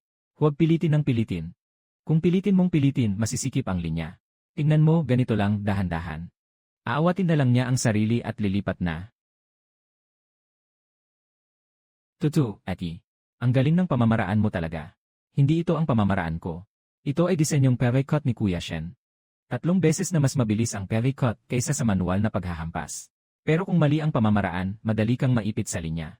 Magpraktis lang ng mabuti. Ang mga tela na ito ay ibibigay kay Ginoong Wang. Ito ay mula sa Jiangnan Weaving Bureau. 3,000 piraso ng tela. Kailangan nating magmadali. Kamusta ang produksyon? 15 makina ang makakagawa ng 30 piraso ng tela sa isang araw. Doble ito kumpara sa nakaraang buwan. Ngunit ang 3,000 na order mula sa Jiangnan Weaving Bureau. Sa ganitong bilis, kakailanganin ng 100 araw para makumpleto. Walang pagmamadali, ang order mula sa Jiangnan Weaving Bureau ay simula pa lamang. Ang susunod na gagawin natin ay ang halo ng sutla at bulak. Pagsamahin ang teknolohiya ng sutla mula sa Jiangnan. At ang flying shuttle mula sa Heshi City. Sabi ni Song Yingxing. Nakakita na siya sa Jingdezhen ng isang tela na pinaghalo ang seda at bulak. Makinis at matibay. Gusto mo bang subukan kasama niya? Gusto ko. Sabi na ng tatay ko noon. Ang seda at bulak na pinaghalo ay ang pinakamataas na uri ng tela. Pero hindi namin kayang alom sa aming makina. Baka kaya ng flying sleeve na makina. Subukan natin. Bukas, ibibigay ni Song Yingxing sa iyo ang plano para sa pinaghalong silk at cotton. Mag-cooperate kayo. Siya ang bahala sa raw materials at proporsyon. Ikaw ang bahala sa proseso ng pagtatahi, Jinan. Ano ang tinitingnan mo? 2 buwan na ang nakalipas. Dito ay ilang dekada ng mga sirang bahay na walang pundasyon. Isang grupo ng mga taong naghihintay ng kamatayan. Ngayon, 5 usok ang sabay-sabay na umaakyat. Ang mga brick house ay unti-unting tumataas. Ang gulong ng tubig ay walang tigil sa araw at gabi. Boss Shen, nagdala ako ng isang banyagang bisita. Si Hassan, isang mangangalakal mula sa kutsa. Narinig niya na ang salamin ng Heshi City ay kayang ipakita ang mga balahibo ng kilay. Mula sa kutsa, naglakbay siya ng 1 buwan sa kabayo. Boss Shen, nakita ko ang salamin mo sa Liangzhou. Walang salamin sa palasyo ng hari ng kutsa. Kailangan ko ng 10 piraso. Palitan ang mga kabayo. Boss Hassan, malayo ang iyong nilakbay. Nahirapan ka, walang problema sa 10 salamin. Ngunit bukod sa mga kabayo, ano ang mga espesyal na produkto ng kutsa? Ang long staple cotton ay mas malambot kaysa sa cotton sa Central Plains. Mas mahaba ang hibla at may halong pampalasa tulad ng paminta, cloves, at cinnamon. Pwede bang magdala kayo ng sample ng long staple cotton para makita namin? Ito ang long staple cotton mula sa Kuchi. Ginoong Yixiao. Tignan mo kung pwedeng gamitin ang shuttle loom sa pagtatahi nitong cotton. Mas mahaba ang hibla nitong cotton kaysa sa wood cotton sa Jiangnan ng double. Mas malambot pa ang tela na magagawa kaysa sa sutla. Kuya Shen, gusto ko ng 10 gin na sample. Subukan munang tahiin ang 1 piraso. Tignan natin ang resulta. Ipapadala ko sa iyo ang 10 gin na sample. Kung makakagawa kayo ng magandang tela, ang Kuchi ay makakapag-supply ng 5,000 gin ng long staple cotton bawat taon. Kumpirmado na. 10 salamin na may halagang 10 piraso, papalitan ng 10 kabayo panglaban. Sample ng mahabang bulak. Bukod dito, Boss Hassan. Mayroon ka bang mga plano ng armas mula sa kanlurang rehiyon? O kaya mga formula ng pulbura? Bakit ito tinatanong ni Boss Shen? Narinig ko na mayroong isang uri ng kanyon mula sa kanlurang rehiyon na mas malayo ang abot kumpara sa mga trebuchet sa gitnang daan. Kung makakakuha tayo ng mga plano, gagamitin ko ang 100 na bakal na espada. Wala akong mga guhit para sa kanon. Pero kilala ko ang isang matandang panday mula sa Tokharian. Maaari siyang gumawa ng isang uri ng crossbow na may sunod-sunod na pagbaril. Maaari itong maglagay ng 10 palaso ng sabay-sabay. At patuloy na magpapaputok. Kung makakapagbigay ka ng 200 na bakal na espada, pupunta ako para kunin ang mga guhit at ang panday kasama nito. Sang-ayon na ako. Ano ng klase ng numero yan? Parang hindi katulad ng sa atin na bilang. Isang guhit at isang bilog lang, kaya nang magbilang. Hindi ko maintindihan. Ang bilis ng pamamaraan mo. Hindi na makasabay ang aking abakada. Ay, Ginuye. Ilan lang ang mga simbolo ng mga numerong Arabo. Talaga bang kayang tumbasan nito ang libu-libong sundalo sa abacus? Ito ang mga numerong itinuro ni Ginoong Shen. Hindi lang ito madaling isulat. Mas maayos din ang pagkalkula. Tingnan. Kung susundin ang paraang ito, mas magiging maayos ang pag-aayos ng mga ulat. Malinaw na nakikita ang pagpasok at paglabas 50. Hindi na kailangang maglaro ng abacus. Kailangan lang pagsamahin ang puso at kamay. Ito ang tunay na pulang bulaklak mula sa kanluran. Mas epektibo ito sa pagpapalabnaw ng dugo at pagtanggal ng pamamaga ng 3 beses kaysa sa dansyen sa kabisera. Gaano karami ang pulang bulaklak ni Zhao na gamot? Dala niya ang 10 kilo. Lahat ay para sa'yo, bukod pa. Nahanap ko na ang ikalawang bahagi ng kanlurang gamot na binanggit mo noong nakaraan. Nakita ko na ang ikalawang bahagi. Ang unang bahagi ay tungkol sa mga gamot. Kapag pinagsama ang dalawang bahagi, makakakuha ng 3 salamin. Ito ay isang kumpletong aklat ng mga reseta na may salin sa besa at mandarin. 3 salamin ang magiging kapalit. Ito ay nakuha mula sa isang naluging mangangalakal ng gamot mula sa kanluran. Ang mangangalakal ay may malaking utang. Ibenta na lahat ng ari-arian. Ayaw niyang ibenta ang 2 librong ito. Pero kung magbibigay ako ng 5 layang na pilak, sa kanya ito ibebenta. Pangalan. Puting. Sa aklat ng gamot nakasulat ang isang reseta. Gamit ang pulang bulaklak, nuyri, at frankincense na hinalo sa alak. Panlabas na paglalagay sa sugat. Panlabas na paglalagay sa sugat, anak. Makakapagpahinto ng sakit at makapagpapagaling, anak. Mas higit pa ito kaysa sa simpleng pagmasahe gamit ang alkohol. Kung makakagawa tayo, maaaring tumaas ng 1% ang tsansa ng mga sugatang mabuhay. Sapat ba ang mga gamot? 1 kilo ng pulang bulaklak, 5 kilo ng aviary, 3 kilo ng frankincense. Magagawa natin ang isang batch. Pero kulang ang alak. Kailangan natin ng mataas na distiladong alak. Hindi pwedeng gumamit ng ordinaryong Hongju. Bukas, ipagawa mo kay Mabuang-ang. Mas maselang distilador. Mas malinaw ang glass condenser kaysa sa ceramic. Makikita mo ang daloy ng alak. Kapatid na Shen, kung maitataguyod ang mahabang hibla ng bulak na ito, sasabihin ko na ang 1 piraso ay maaaring ipalit sa 3 piraso ng karaniwang tela ng bulak. Ngunit kailangan adjust ang makinang panghabi. Masyadong malambot ang hibla ng mahabang bulak. Iba ang alitan ng shuttle. Bigyan mo ako ng 5 araw. Gagawa ako kasama si Guru Song. Naiintindihan niya ang makina. Naiintindihan ko ang tela. Ibuod natin ang kabuang halaga ng kalakalan ngayon, 5,000 kilo ng butil. 200 sako ng gamot, 50 kilo ng pampalasa mula sa kanlurang rehiyon. 1 kabayo ng digmaan. 1 kilo ng sample ng mahabang hibla ng bulak. Dagdag pa ang 2 aklat ng gamot mula sa kanlurang rehiyon.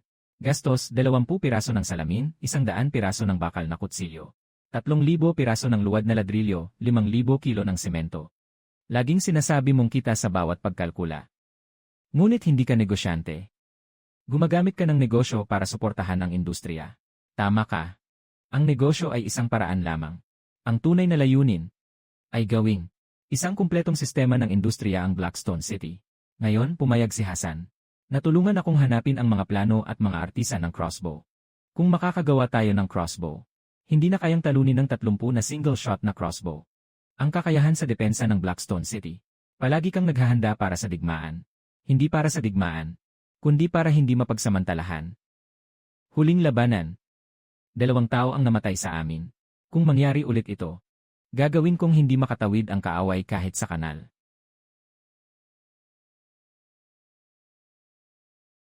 Buwan ng 10 pagsasaka ng tao. Yung grupong mga negosyante ay naglakas loob na humiling para sa isang pinatalsik. Ginoo, hindi lang humihiling ang grupong iyon ng mga negosyante. Nakuha na nila ang salamin, alkohol at bakal ng itim na bato. Nabenta na sa kabisera. Sinasabing ang asawa ng undersecretary ng kabisera ay bumili ng isang salamin na kasing laki ng palad, na nagkakahalaga ng 20 tael na pilak. Kung makarating ito sa kabisera, malamang na magpapadala ang gobyerno ng tao para tanungin kung nasaan ang He Shicheng. Itong si Shen Feng, hindi mo siya matalo. Ngayon, hindi lang siya nag-init ng mga ladrilyo at nagmimina ng bakal. Nagtitinda pa ng salamin. Isang salamin ay 20 tael ng pilak. Gaano karaming mabebenta niya sa isang taon? Ayon sa tala ng samahan ng mga negosyante sa Liangzhou, ang kabuang halaga ng mga kalakal na na-export mula sa Heshi City ngayong buwan ay lumampas na sa 3,000 tael ng pilak.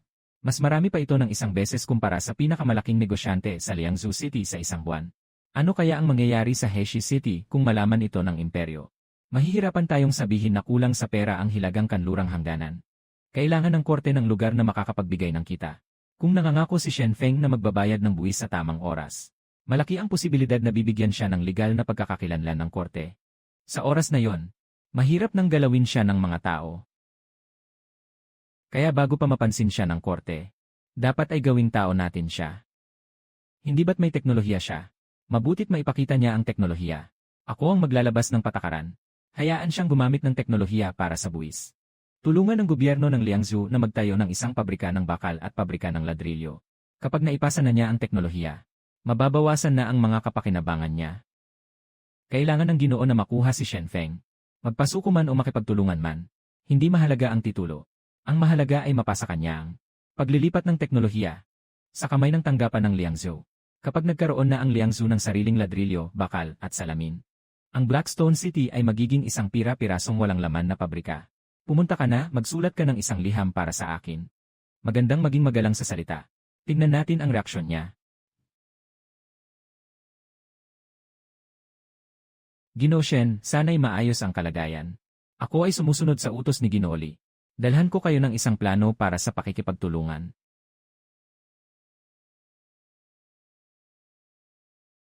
CJ. Guru Qian, si Ginoo Li ay nagsulat ng liham na magalang. Pero magalang pa rin tayo. Hindi ba masyadong mataas ang hati na 60-40? Si Boss Shen, ang responsable sa proteksyon sa inyo dito sa Langzhou. Ang hati na ito ay isang pagbubukod na sa Langzhou.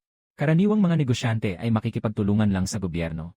Sa pinakamataas, makakakuha sila ng 20%. Dahil ang mga ordinaryong negosyante ay walang sariling pader ng lungsod.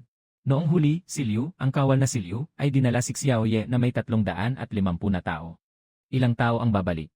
Ang pakikipaglaban ni Boss Shen ay hindi pang matagalang solusyon sa negosyo. Ngayon, kaya mong pigilan ang 300 tao.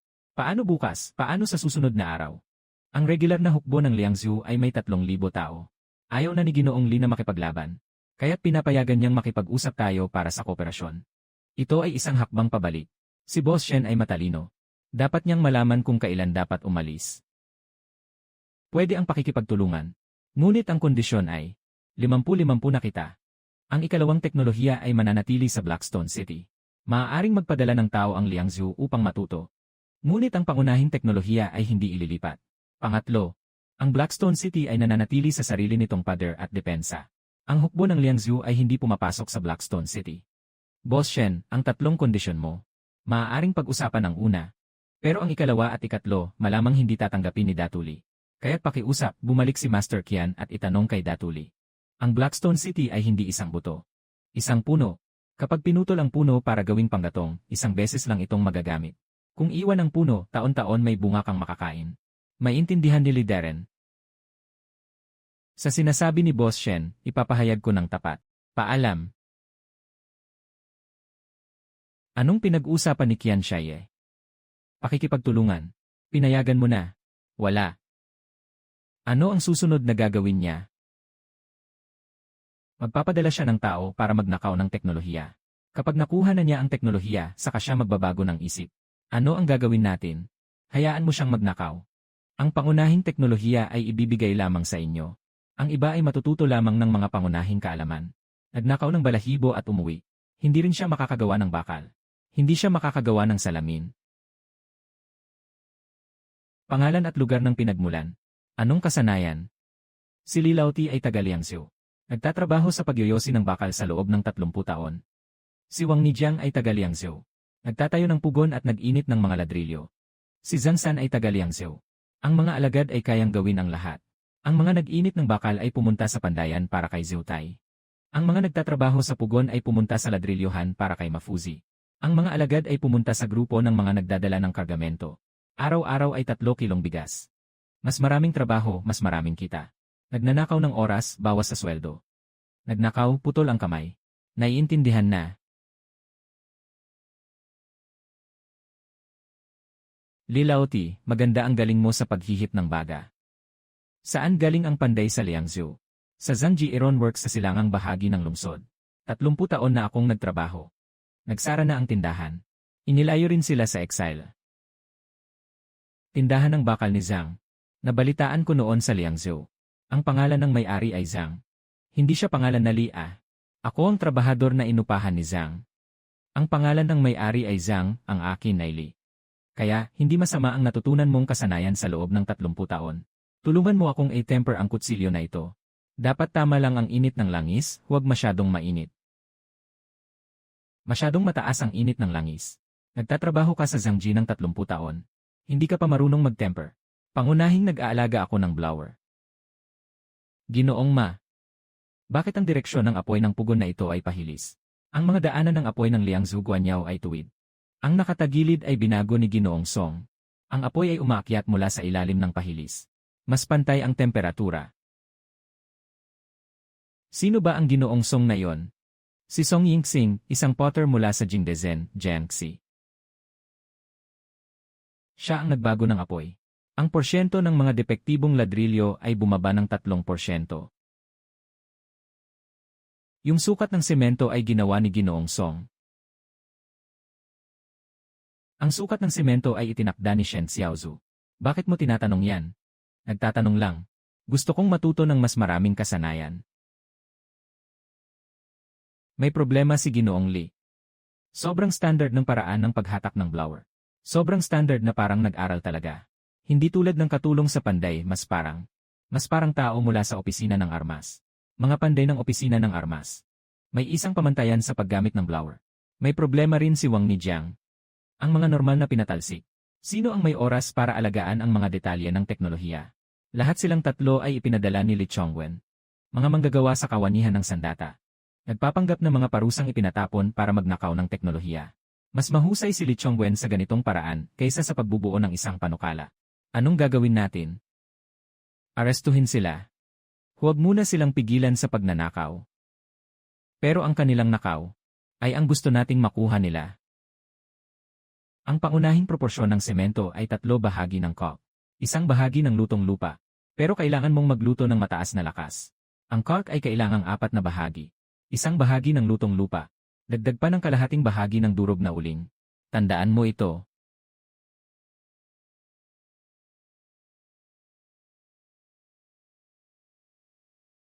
Ang nakaw na resipe. Napakataas ng tigas sa simula. Ngunit pagkatapos ng 3 buwan ay babagsak ito. Ginamit ni Li Chongwen ang ganitong uri ng pugon. Bumagsak ang opisyal na pugon. Doon na ang panahon ng pagtatalo.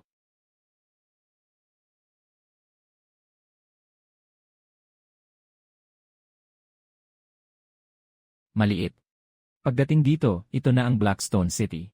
Iyon ang pader, ang semento ni Boss Shen. Hindi makapasok noong nakaraang 300 sundalong bayan. Hindi gawa sa bato ang pader na ito. Pagkatapos matuyo ang semento, mas matigas pa ito kaysa bato. Interesante, pasukin natin at tingnan. Si Gino Kate. Tingnan mo ito. Ang salamin na ito ay parang totoong tao. Ang salamin na ito ay parang tao talaga. Kailangan ko ng 20 piraso. Pero pwede itong ipagpalit sa 50 magagandang kabayo. Kasama na ang malaking kutsilyong Damascus. Ito ay hindi bakal. Ano ang material na ito? Magandang kutsilyo, napakaganda ng tibay. Kung makakagawa tayo ng ganitong paraan, ang kutsilyo ng Blackstone City ay magiging mas mahusay pa. Pwede mo ba akong utangan ng ilang araw para mag-aral? Haha, ibibigay ko sayo. Kung magagawa mong gumamit ng parehong tabak. Sa Kochi, ikaw lang ang magiging supplier ng bakal na tabak. Ang mga guhit na ito ay parang mga butil-butil. Hindi ito gawa sa kahoy na may pattern. Ito ay isang espesyal na proseso ng pagpino. Kailangan namin ng raw na Uzi steel para sa pananaliksik. Sa susunod, palitan ang bakal na may bakal na baras. Palitan ito.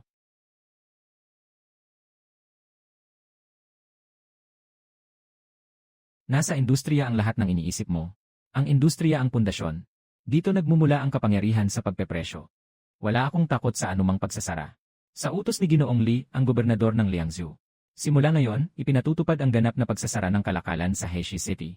Ang sinumang nagbenta ng walang pahintulot ay husgahan sa kasong pagtataksil at mahigpit na parurusahan. Kung ang pugon sa Blackstone City ay huminto, kalahati sa atin dito ay magsasara. Kailangan kong pirmahan ang kasunduan para sa 1,000 yarda ng tela. At nabayaran na ang kalahati ng halaga. Ang lahat ng aking alkohol ay nakasalalay sa kanila. Ang bakal na kutsilyo ay mas mura ng 3%. Hindi dapat bumagsak ang lungsod ng itim na bato. Hindi tayo humihingi ng awa para kay Shenfeng, kundi para sa ating sariling negosyo. Kailangan nating ipasa ang liham sa kagawaran ng pananalapi.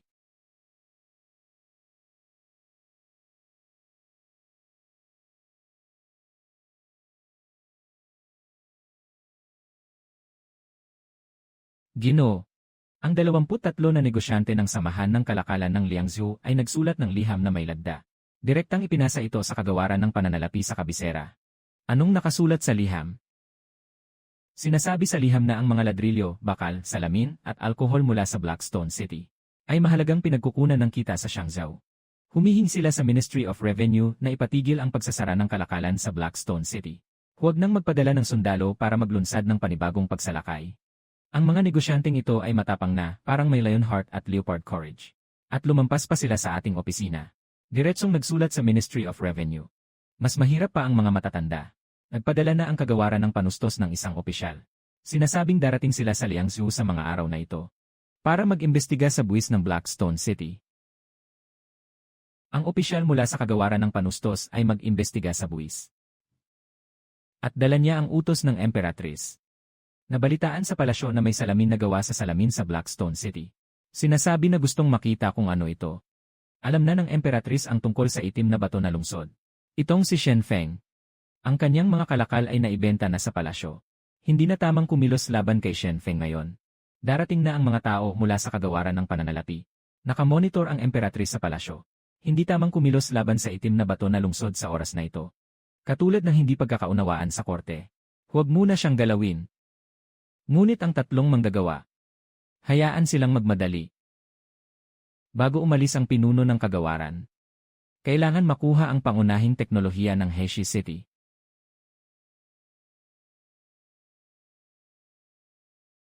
Boss Shen. Magandang balita, Boss Shen.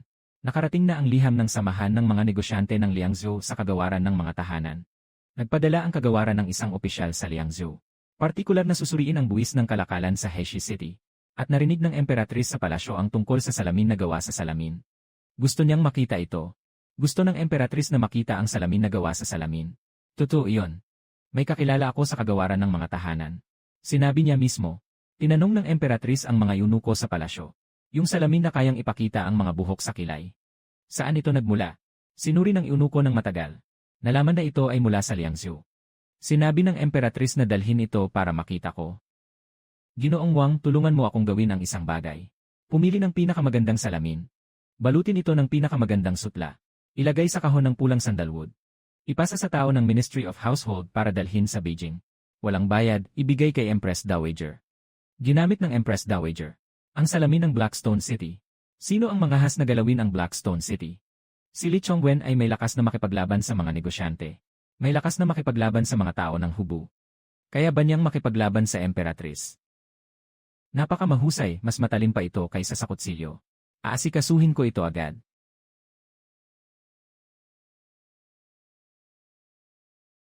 Ibigay mo ang salamin sa Emperatrice.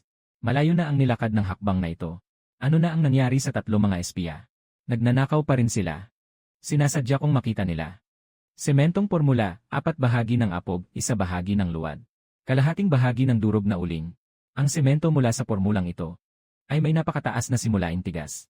Ngunit pagkatapos ng 3 buwan, ito ay babagsak. Nakuha ni Li Chongwen ang formula pagkatapos. Tiyak na itatayo ang opisyal na pabrika ng ceramics. Pagkatapos ng 3 buwan, bubagsak ang kanyang opisyal na pabrika. Kaya, babalik pa ba siya para saktan tayo? Hindi na. Pagkatapos ng 3 buwan, may salamin na si Emperatrice sa kamay niya mula sa Blackstone City. Hindi na siya mangangahas na saktan.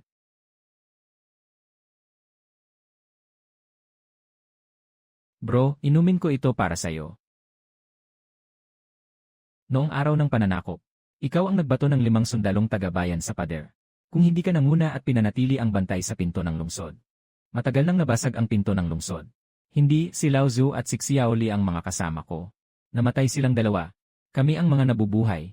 Itong alak ay para kay Lao Zhu at Xiaoli. Huje, tungkol sa nakaraan mo. Laging gustong itanong ng mga kapatid. Ikaw ay dating opisyal ng mga sundalo sa Liangzhou. Paano ka napadpad sa Heshi Cheng? Ngayon, uminom ako ng alak. Kaya sasabihin ko sa inyo ang totoo. 5 taon na ang nakalipas, ako ay opisyal ng mga sundalo sa Liangzhou. Ang bodega ng mga armas na pinamamahalaan ng militar. Isang araw, nag-verify ng mga tala. Nabawasan ng 5,000 tael ang sweldo ng mga sundalo. Sinuri ko ito sa loob ng 3 buwan. Nalaman kong si Li Chongwen ang may sala. Si Li Chongwen, gobernador ng Liangzhou. Nakipagsabuatan siya sa tagapangasiwa ng militar upang ilipat ang mga bakal at sweldo ng mga sundalo sa mga pribadong negosyante sa kanlurang rehiyon. Kalahating bahagi ng kita. Nang makuha ko ang ebidensya, nagsulat ako ng kopya ng mga libro. Itinago ko ito sa isang lugar na ako lamang ang nakakaalam. Pagkatapos ay nagpunta ako kay Li Chongwen para makipagtalo. 3 araw pagkatapos, nahuli ako. Ang akusasyon ay pandarambong ng sweldo ng militar. Ang salapi ng sweldo ng militar ay mula sa ilalim ng aking kama. Nakuha mula sa ibaba. Siyempre, ipinadala ito ng tao ni Li Chongwen. Wala akong maipagtanggol. Ayon sa batas ng Dayan, ang pangmurakot sa pondo ng militar ay parusang kamatayan. Ngunit hindi ako pinatay ni Li Chongwen. Pinalayas niya ako sa Heshi City. Sabi niya, hintayin kong mamatay dito sa disyerto. Hindi niya ako pinatay. Dahil hindi pa niya alam kung nasaan ang libro ng mga account. Gusto niyang mabuhay ako. Para mahanap ang librong iyon. Nandyan pa ba ang librong iyon? Nasa akin pa rin ito. Sa loob ng 5 taon, hindi ito umalis sa akin. Nandoon ang impormasyon ni Li Chongwen sa loob ng 5 taon. Bawat tala ng paglustay.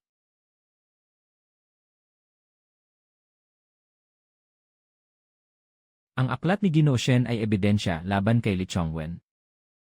Sa loob ng 5 taon, nasa itaas ang lahat ng kanyang paglustay sa bakal, supply militar, at pagkain. Ngayon ay ibibigay kay Ginoo Shen. 60. Nandito rin si Sun Desheng. Si Li Chongwen. Ang bigas para sa tulong sa Blackstone City. Kalahati nito ay inilipat ni Sun Desheng kay Li Chongwen tuwing taon. Namamatay ng gutom ang mga Excel. Nagkakaroon sila ng bahagi. Bakit hindi mo ito inilabas noon? Walang silbi kung ilalabas noon. Ang Blackstone City ay isang lugar ng paghihintay ng kamatayan para sa mga Excel. Walang nag-aalaga, ngayon iba na. Ngayon ang Blackstone City ay may pader. May mga crossbow at mga ruta ng kalakalan. Alam na ng Emperatrice ang tungkol sa Blackstone City. Sa pagkakataong ito ilabas ito. Si Li Chongwen ay tiyak na mahuhulog.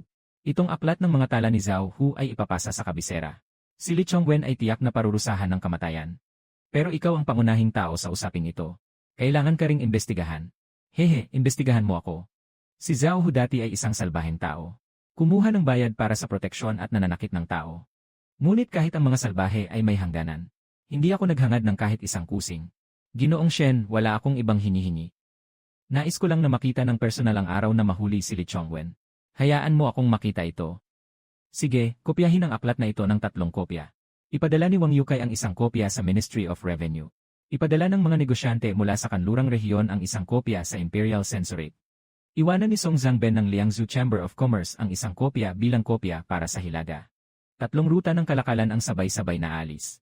Si Wang Zhanggi ay dadaan sa opisyal na daan. Hasan ay naglalakad sa kalakalan sa kanluran. Si Song ay naglalakad sa daang tubig. Kung kahit isang kopya lang ng 3 talaan ang makarating sa kabisera. Kailan tayo alis? Ngayon na.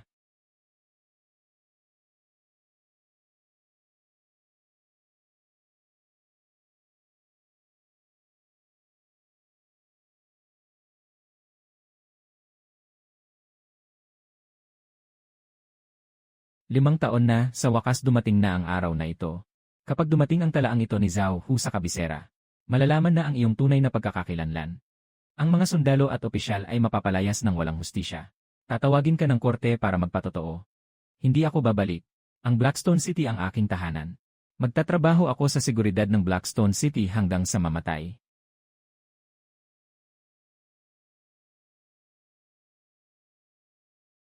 Tatlong caravans ang sabay-sabay na umalis. Ano ang dinadala ng mga apelyidong Shen? Anong balita ang ibinalik ng 3 artisan mula kay Ginoong Qian? Ibinalik ni Lilaoti ang formula ng semento. Ibininalik ang mga estruktura ng pugon ng luwad ni Wang Nijiang. Ibininalik ni Zhangsan ang mga plano ng katapangan ng bato. Ngunit ang pangunahing teknolohiya, ang paraan ng pag-iniksyon ng bakal, proseso ng pag-anyel ng salamin, at timpla ng pulbura. Hindi nila naabot ang 3 ito, 3 tao lang ang nakakaalam. Bakit 5 tao lang ang nakatanggap ng pangunahing teknolohiya ni Shen Feng? Zhu Tiema, Maliuzi, Su Jinyu, Ye Xiaohai, Song Yingxing. Yung tatlong manggagawa na italaga sa posisyon ng paglipat at pagbuo ng pugon. Hindi kailanman makakalapit sa pangunahing teknolohiya. Hindi na tayo makakapaghintay. Darating na ang pinuno ng Hubu sa susunod na araw. Naipadala na ang salamin ng Emperatrice. Nagbigay na ng huling babala si Ginoong Qian. Ibigay ang Shenfeng at Zhao Hu sa loob ng 3 araw. Kung hindi, darating ang malaking hukbo. Hindi ito 350 tao, kundi 800 tao. Ginoo, darating na ang pinuno ng Hubu. Ang aking nililinis ay ang rebelyon sa He Shaicheng. Paggawa ng mga armas at pagtitipon ng mga tao para mag-ensayo. Bawat isa dito ay isang malaking kasalanan. Hintayin ang pagdating ng pinuno. Nakikita ang pinagsamang pugad ng rebelyon. Ano ang masasabi niya?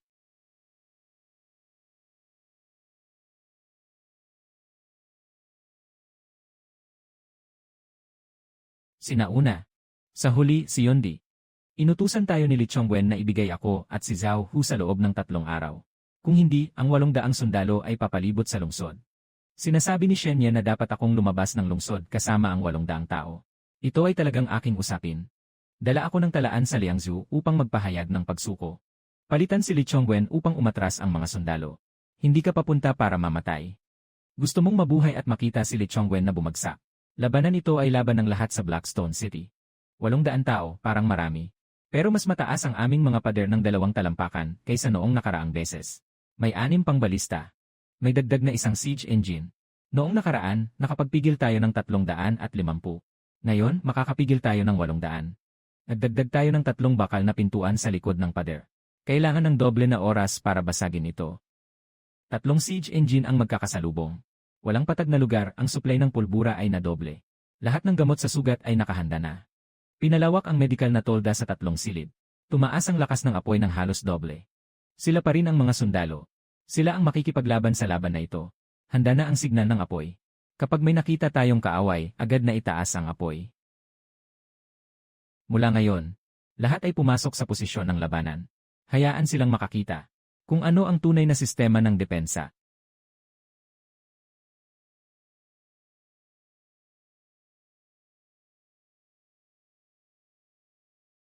Ito ang sinasabi kong aktibong banta. Ang arbalete ay para lamang sa pagtatanggol ng lungsod. Ngunit ang bagay na ito 30 ay makapagpapalawak ng ating kalooban sa kahit anong lugar. Ang tibay ng bakal ng Uzi ang susi. Kaya nitong tiisin ang mataas na init mula sa tuloy-tuloy na pag-activate ng baril. Ngunit hindi sumabog. Ito ang tinatawag na alamat na armas. Napaka-eksaktong pagkakagawa. Para bang isang himala. Sabi ni Shen Ye. Ito ay tinatawag na standardisadong produksyon. Kapag nagawa na itong baril, walang sinuman ang magkakaroon ng lakas ng loob na humarang sa kalakalan ng Blackstone City. Bawat bahagi ng bagay na ito ni Shen Ye ay perpekto. Nagtrabaho ako ng 30 taon sa bakal. Hindi pa ako nakakita ng bakal na ginawa ng ganito ka-eksakto. Ito ay talagang isang himala. Ang lakas ng ganitong armas. Tiyak na hindi kayang pigilan kahit ng libu-libong sundalo at kabayo. Ito ang tinatawag na kapangyarihan ng industriya. Sa harap ng pamantayan, ang katapangan ng individual ay magiging walang kahulugan.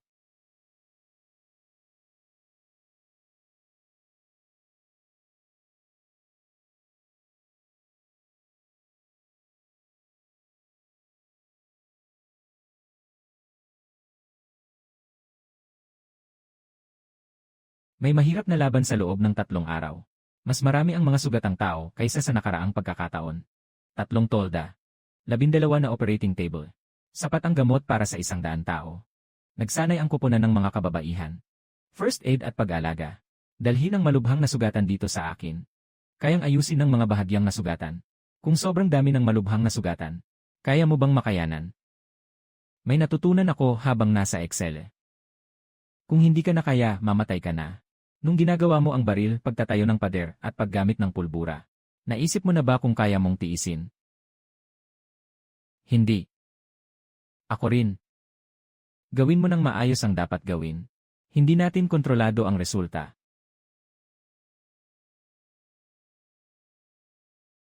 Kung sakaling masira ang pintuan ng lungsod, hawakan mo itong baril. Hawakan mo ito. Anong gagawin mo sa akin? Ikaw. Mayroon na akong isa pang. Kung masira ang pinto ng lungsod, may mga papasok sa medical tent. Gamitin mo ang baril na ito. CJ.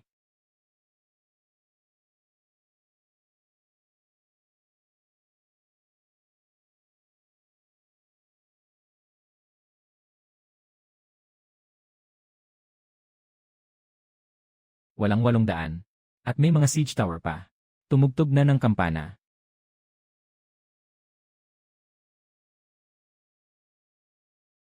Ang pinakamalaking banta ay hindi ang pang-attack na martilyo.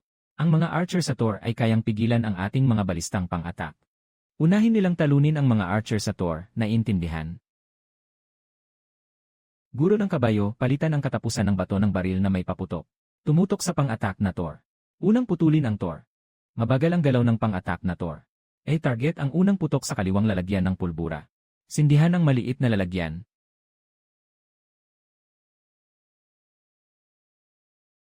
Lumihis ng 5 hakbang. Ilagay ang pangalawang putok.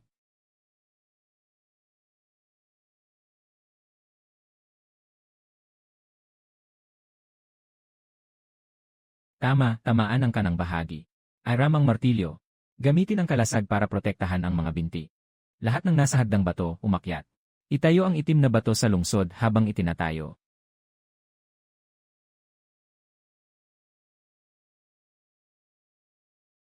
Ihanda ang mga palaso. I-launch ang ikalawang hanay. Ihanda ang ikatlong hanay para sa pagpapalit, huwag huminto. Palitan ang mga katapult ng malalaking bala ng pulbura. Itutok sa mga siege engine. Samantalahin habang nagtatayo sila ng tulay. Pasabugin ang siege engine.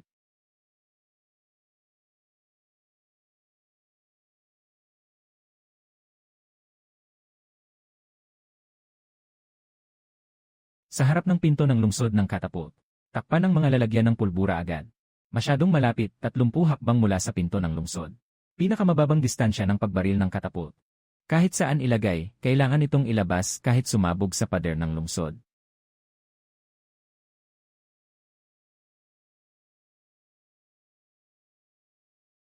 Mga kapatid, kung masira ang pinto ng lungsod, gagamitin natin ang buhay na ito para harangan ang butas ng pinto. Walang natatakot mamatay.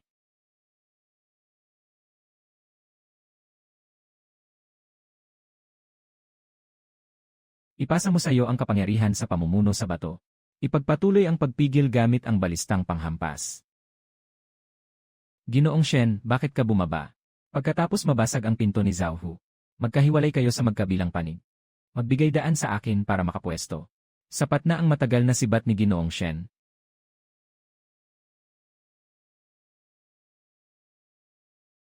Shen Feng, may iba ka pa bang paraan? Nasaan ang iyong Palm Thunder? Ginoong Li, alam mo ba kung bakit ko siya tinatawag na baril? Dahil siya ay isang bagay na kontrolado sa aking palad. Ang susunod na putok ay hindi magkakamali. Gusto mo bang mamatay o ipagpatuloy ang pagiging gobernador?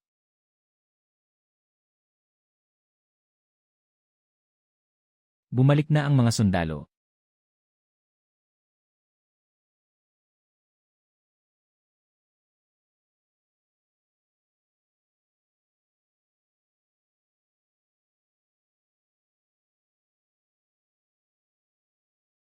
Sa utos ng langit. Utos ng emperador. Ayon sa ulat ng Yushitai, ang gobernador na si Li Chongwen ay sinasabing nagnakaw ng pondo at nagbenta ng mga armas. At nahaharap sa maraming mabigat na kaso ng pagtataksil sa mga tapat. Kaya't siya ay agad natatanggalin sa posisyon. At susuriin ito ng Zhang Zhenyan kasama ang kagawaran ng hustisya.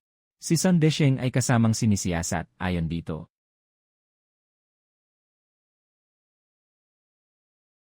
Limang taon na. Ginoo Li, naaalala mo pa ba ako? Zhao Hu, buhay ka pa. Dapat naisip mo na ang araw na ito nang saktan mo ako. Nandito ang mga record. Walang mali sa mga sulat at selyo. Li Chongwen, ikaw ba ay aamin o maghihintay ng parusa? Aamin ako, dagdagan mo pa. Lahat ng tungkol sa sweldo ng militar at mga materyales, aaminin ko. Ngayon, naisalba ang kalakalan sa Blackstone City. Inumin ito bilang parangal kay Boss Shen. Haha, magkakaroon ng opisyal na pangalan ang Blackstone City. Sa hinaharap, ang mga kalakal ay dadalhin sa Western Regions. Hindi na kailangang magbayad ng buwis sa Liangzhou Prefecture. Kayo ay mga pangunahing kasosyo. Mas mababa ang presyo ng 1%. Tinatanggihan ni Zhao Hu ang pagbabalik sa trabaho. Pinuno ng seguridad. Kailangan kong ayusin ang lahat ng sistema ng pader ng lungsod at kalakalan. Bago dumating ang bagong gobernador.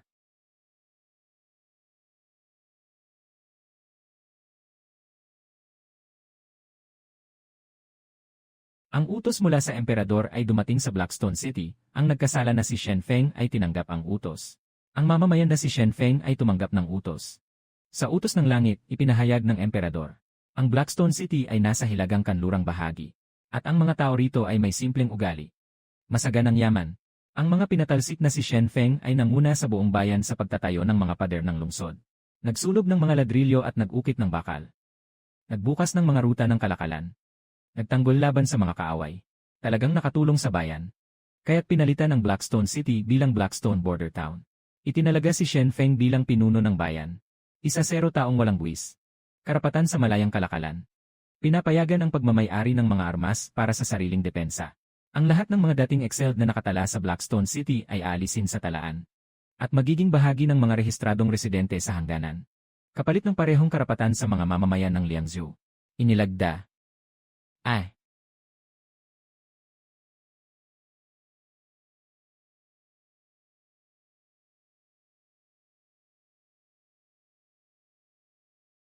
Hindi kami mga pinatalsik. Kami ay tao. Dumating na ang utos ng hari. Ang Blackstone City ay naging isang lehitimong bayan sa hangganan. Ngunit alam nyo, ang katayuan ay katayuan lamang. Ang tunay na pagbabago ay hindi nakasalalay sa dilaw na ribbon na ito. Ito ay ang mga pader ng lungsod, mga hurno, mga ruta ng kalakalan at mga sistema. Ano ang susunod na gagawin? Una, gawing sistematiko ang industrial na sistema ng itim na bato. Pangalawa, palawakin ang produksyon. Magpatayo ng isang mataas na hurno, 2 hurno ng ladrilyo, at 1 hurno ng salamin. Pangatlo, buksan ang direktang ruta ng kalakalan patungong kanlurang rehiyon. Pagbalik ni Hasan, nakausap na niya ang hari ng Kiz. Salamin at bakal na kutsilyo ng Blackstone City. Hari ng Kutya. Nais makipag-sign ng pamatagalang kasunduan sa kalakalan sa Blackstone City. Ang hari ng Kutya ay isang malaking bansa sa kanlurang rehiyon. Kapag pumirma tayo ng kasunduan sa Kutya, hindi na tayo mapapangalagaan ng buwis ng Liangzhou. Hindi na tayo saklaw ng Liangzhou. Ngunit maaari tayong makipagtulungan sa Liangzhou. Hindi ka ba palaging tumatanggi sa hati-hating 50-50? Yung bagong gobernador, kahit sino pa siya. Basta't hindi niya tayo pinipigilan. Sasama-sama tayo sa negosyo. Hati sa kita ay 50-50. Pagkatapos ng 3 laban, nabagsak si Li Chongwen. Dumating ang utos ng emperador. Ngayon alam ng korte na may pulbura at armas sa Blackstone City. Ngunit hindi nila ito pinansin. Dahil kumikita tayo. Ibig mong sabihin, hindi nila ito pinansin dahil sa pera. Tama. Isang bayan sa hangganan na kumikita ay mas mabuti kaysa sa isang bayan na ubos lang ang pondo ng militar. Pumili ang korte ng una. Ngunit kung isang araw hindi nakikita ang Blackstone City, o kung papalitan ng isang emperador ang korte na hindi iniintindi ang pera, ang baril na ito ay ang huling panlaban. Nagawa mo na bang gumawa ng maraming ganitong baril? Naitayo na ang linya ng paggawa ng bala. Target ay 20 bala. Bagamat hindi ito kasing galing ng nauna kong baril. Ito ang may pinakamataas na halaga para sa presyo. Ito ang pinakamainam na opisyal na sandata sa kasalukuyan. Naisip mo na ba? Nagtayo ka ng isang bansa sa Blackstone City. Hindi ito isang bansa. Ito ay isang espesyal na pang-industriyang zona.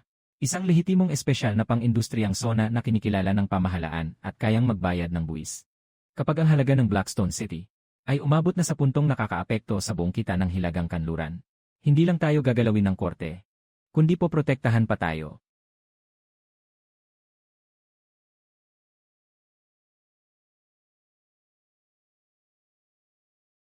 Nasa bagong linya pa lang ang opisina ng binata. Walang pagmamadali. Pumunta muna tayo sa Blackstone City. Kakarating lang ng binata sa Liangzhou. Hindi man lang nakainom ng tsaa. Pumunta na sa Blackstone City. Bago ako pumunta sa Liangzhou, tiningnan ko ang kaso ni Li Chongwen sa kabisera. 350 tao ang pumalibot sa lungsod pero hindi makapasok. 800 tao ang pumalibot sa lungsod at natakot sa isang putok. Tumaas ng 20% ang buwis ng kalakalan sa Liangzhou sa kwartong ito. Lahat ito dahil sa Blackstone City. Hindi ako pupunta sa Blackstone City muna. Paano ako magiging gobernador ng Liangzhou?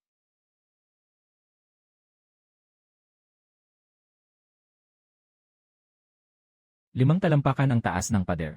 Ang mga puwang ng ladrilyo ay maayos na nakahanay. Ang mga ladrilyo ay ginawa mula sa mataas na temperatura na pinakulo ang mga berdeng ladrilyo. Mas matigas ito kaysa sa Liangzhou Guanyao ng isang beses. May hindi bababa sa 30 na crossbow sa pader. Hindi ito basta dekorasyon. Ang mga pang-igting ng panghampas sa likod ng daungan ay nakatensyon na.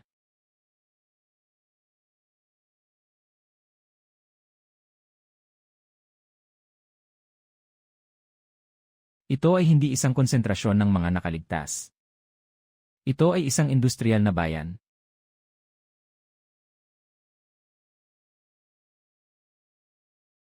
Ako si Lu Wenyuan, bagong gobernador ng Liangzhou.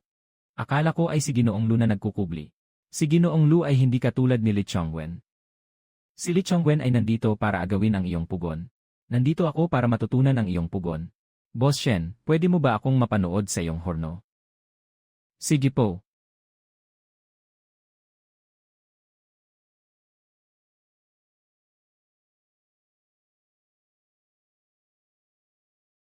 Gaano karaming bakal ang nalilikha ng isang mataas na pugon sa isang araw?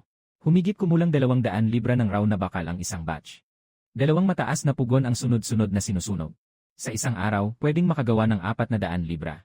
Sa isang batch ng steel pouring, 50 libra ang nagagawa. Bawat 3 araw, isang batch. Ang taunang produksyon ng bakal sa tanggapan ng kagamitan ng hukbong militar sa Liangzhou ay hindi lalampas sa 30,000 jin. Isang bayan mo lang. Isang malaking horno, 400 jin araw-araw. Sa isang taon, 140,000 jin. Kasing dami ng 5 beses ng produksyon ng tanggapan ng kagamitan ng hukbong militar. Magaling ang kalkulasyon ni Lu Darren. Tunay nga. Si Gino Shen, si Li Chongwen ay isang kurakot. Alam lang niyang magnakaw. Nagnanakaw ng iyong mga ladrilyo at bakal. Nagnanakaw ng iyong resipe. Nagnanakaw ng iyong kita. Hindi ako ay isang tao ng kaalaman. Ang mga tao ng kaalaman ay may alam na katotohanan. Sa halip na magnakaw ng bunga ng isang puno, mas mabuti pang palakihin ang puno. Ang ibig sabihin ni Ginoong Lu ay makipagtulungan ang Luozhou at Heshi City. Magbibigay ang Heshi City ng teknolohiya. Magbibigay ang Luozhou ng mga minahan ng bakal at uling mula sa 3 kalapit na lalawigan. Ang kita mula sa karapatan sa pagmimina ay hatiin ng pantay. Mananatili ang mga armadong depensa ng Heshi City. Hindi papasok ang mga sundalo ng Luozhou sa Heshi City. Ang mga kondisyong ito ay katulad ng ultimatum ni Li Chongwen. Ngunit ang ibinibigay ni Li Chongwen ay isang bitag. Ang ibinibigay ni Ginoong Lu ay tapat.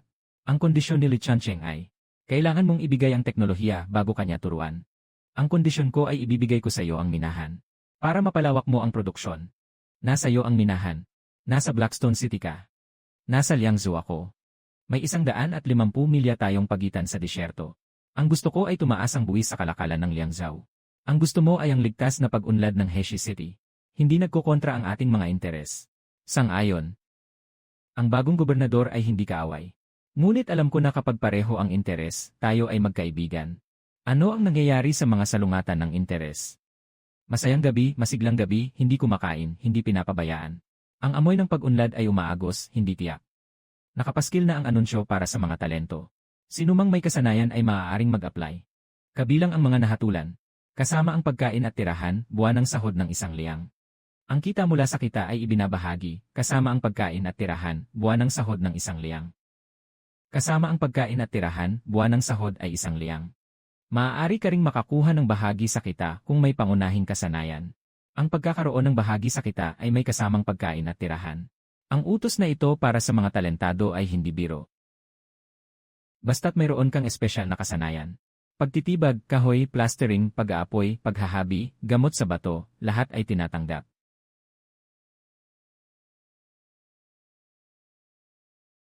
Pumunta rito upang magrehistro ng pangalan at kasanayan.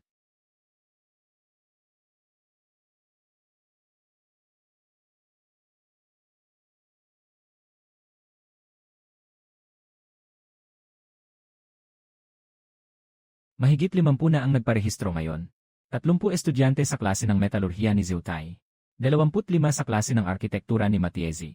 18 manggagawa sa klase ng tela ni Xiaohe. 12 din sa aking medical na kurso. Sa Nyangyu, may ilang dati ng mga alagad sa klinika ng Liangzhou. Kailangan ng mas maraming manggagawa ang Hexicheng ngayon. Kailangan ng tao sa mina. Kailangan ng tao sa pugon. Kailangan ng tao sa tela. Kailangan ng tao para sa paghatid ng kalakal. Hindi sapat ang 50 mag-aaral. Ipadala ang utos ng pagkuha ng talento sa Langsu bukas. Sa Jinsu at Xiu, lahat ng bayan sa Hilagang Kanluran ay dapat banggitin. May isang tanong. Natuto ang mga estudyante ng teknolohiya. Baka tumakas sila sa ibang lugar. May paraan para pirmahan ng mga pangunahing estudyante ang kontrata. Pagkatapos matuto, kailangan nilang maglingkod sa Blackstone City ng 3 taon. Pagkatapos ng 3 taon, kusang loob ang pag-alis. Walang limitasyon sa mga karaniwang estudyante. Natutunan nilang magbuhos ng ladrilyo at mag-iron. Pupunta sa ibang lugar para magtayo ng pugon at magbukas ng horno. Ibig sabihin, nakatulong kang ipakalat ang teknolohiyang pamantayan sa Blackstone City. Sa hinaharap, lahat ng mga bayan sa Hilaga Kanluran ay gagamitin ang pamantayan ng Blackstone City. Ang Blackstone City ay magiging sentro ng industriya sa Hilaga Kanluran. Hindi ka ba natatakot na matutunan ng iba ang teknolohiya at makipagsabayan sa iyo? Hindi natatakot ang teknolohiya na patuloy na umuunlad. Nang matutunan nila ang paggawa ng bakal na may insang. Kami naman ay nagsasaliksik na ng Damascus Steel. Nang matutunan nila ang Damascus Steel. Nagsimula na kaming gumawa ng bagong uri ng mabilis na arko. Palaging isang hakbang nang muna. Kaya't hindi natatakot sa kompetisyon. 50% ng magnetic soil. 50% ng quartz stone. Dagdag bawas ng kalahating porsyento. Temperatura ng pag-dry na 1,150 degrees. Tingnan kung aling isa ang makakagawa ng translucent na porcelain plate. Master Song, anong sinusubukan mo? Pinagsasama ang teknolohiya ng glaze ng porselana at sining ng salamin. Magluto ng isang patag na parehong makinis at waterproof. Kung magtatagumpay, ilalagay ito sa pader. Mas malinis ito kaysa sa pader na semento. Ilalagay ito sa sahig. Mas pantay ito kaysa sa sahig na ladrilyo. Nung nasa Jingdezhen ako, gusto kong gawin ito. Pero hindi sapat ang temperatura ng horno. Hindi matunaw ang quartz stone. Sa Blackstone City, umaabot ang temperatura ng horno hanggang 1,300 degree. Sapat na sapat.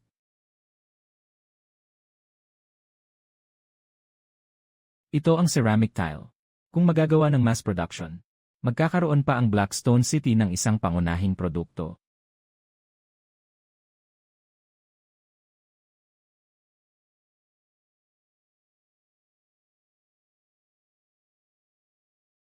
Naging semi-transparent na porselana. Mas matibay kaysa sa salamin. Mas manipis kaysa sa porselana. Kung ang bagay na ito ay maaaring sunugin sa malaking sukat. Idikit sa bintana. Pumapasok ang liwanag pero hindi ang hangin. Mas matibay pa kaysa sa salamin. Ito ang unang anyo ng tile. Magsimula sa maliit na sukat na subukan ang mga tile na kasing laki ng palad. Para sa sahig at dingding. Kapag maayos na ang proseso, palakihin ang sukat. Bigyan mo ako ng 1 buwan. Sa loob ng 1 buwan, makakapag-produce ako ng unang batch ng mga tile na maaaring mass-produce. Si Song Ying-sing ay isang henyo. Ikalawa, plano ng imperyo ng Fungli 20. Ito ay mga bagay na natuklasan niya mag-isa sa laboratorio. Sa ibang mundo, kailangan ng isang research and development team. Kung makakapasok ang mga tile sa merkado ng Liangzhou, mas mataas ang kita nito ng 10 beses kumpara sa mga birding brick. Magkano ang ibinayad mo sa kanya? Pagpasok ng pangunahing teknolohiya sa negosyo. Kita ng mga tile. Kumuha siya ng 20%. Hindi ka pa kailanman nagbigay ng ganito kataas na porsyento. Si Song Ying-sing ay hindi isang karaniwang manggagawa. Siya ay isang talentong pang-research at development. Bigyan mo siya ng bahagi. Siya ang magiging kasosyo ng Blackstone City. Ang mga kasosyo ay hindi alis. Hindi nagtatago ng sarili. Ihayag niya ang lahat ng pinakamagandang bagay. Sinasabi mo bang ikinakabit ang mga tao sa pamamagitan ng interes? Hindi interest kundi respeto. Ngunit sa lungsod ng itim na bato, ang mga manggagawa ay mga kasosyo. Si Song Ying-sing ay hindi nagtatrabaho para sa akin. Nagtatrabaho siya para sa sarili niya. Hindi ito pareho. Ang salamin na ito ay talagang nakakapagpakita ng mga mata at kilay ng napakatotoo. Kung ikukumpara sa mga madilim at may anino na tanso sa palasyo, ito ay talagang pagkakaiba ng langit at lupa. Ang pakiramdam ay parang seda. Ngunit mas matibay ito kaysa sa pinakamagandang sutla mula sa Jiangnan. Ang dating desoladong itim na bayan ng bato. Sa mga kamay ni Shen Feng. Tunay ngang naging ang tuktok ng pangarap sa Zihu. Napakalinaw at masining. Walang bahid ng anino ng salamin. Shen Feng. Mas lalo akong nag-isip. Kung gaano karaming mga paraan, ang hindi ko pa nakikita na nakatago sa isip mo. Na hindi lang makagawa ng mga bihirang bagay na ito. Maaari pang itayo ang mataas na pader na humaharang sa mga sundalo ng gobyerno. Pati na ang kalakalan sa kanlurang rehiyon ay hawak na sa kamay. Sa aking malaking teritoryo nang yan, kailan nagkaroon ng ganitong kahanga-hangang lugar? Mas mabuti ang makakita kaysa marinig. Ipadala ang mensahe. Kailangan kong maghanda na umalis sa kabisera. Nais kong magtago at bisitahin ang Blackstone City. Pumunta kang tingnan ng personal ang taong tinatawag na Shen Feng. Kung ano talaga ang nangyari sa disyerto. Na yon at kung anong uri ng himala ang kanyang naitanim.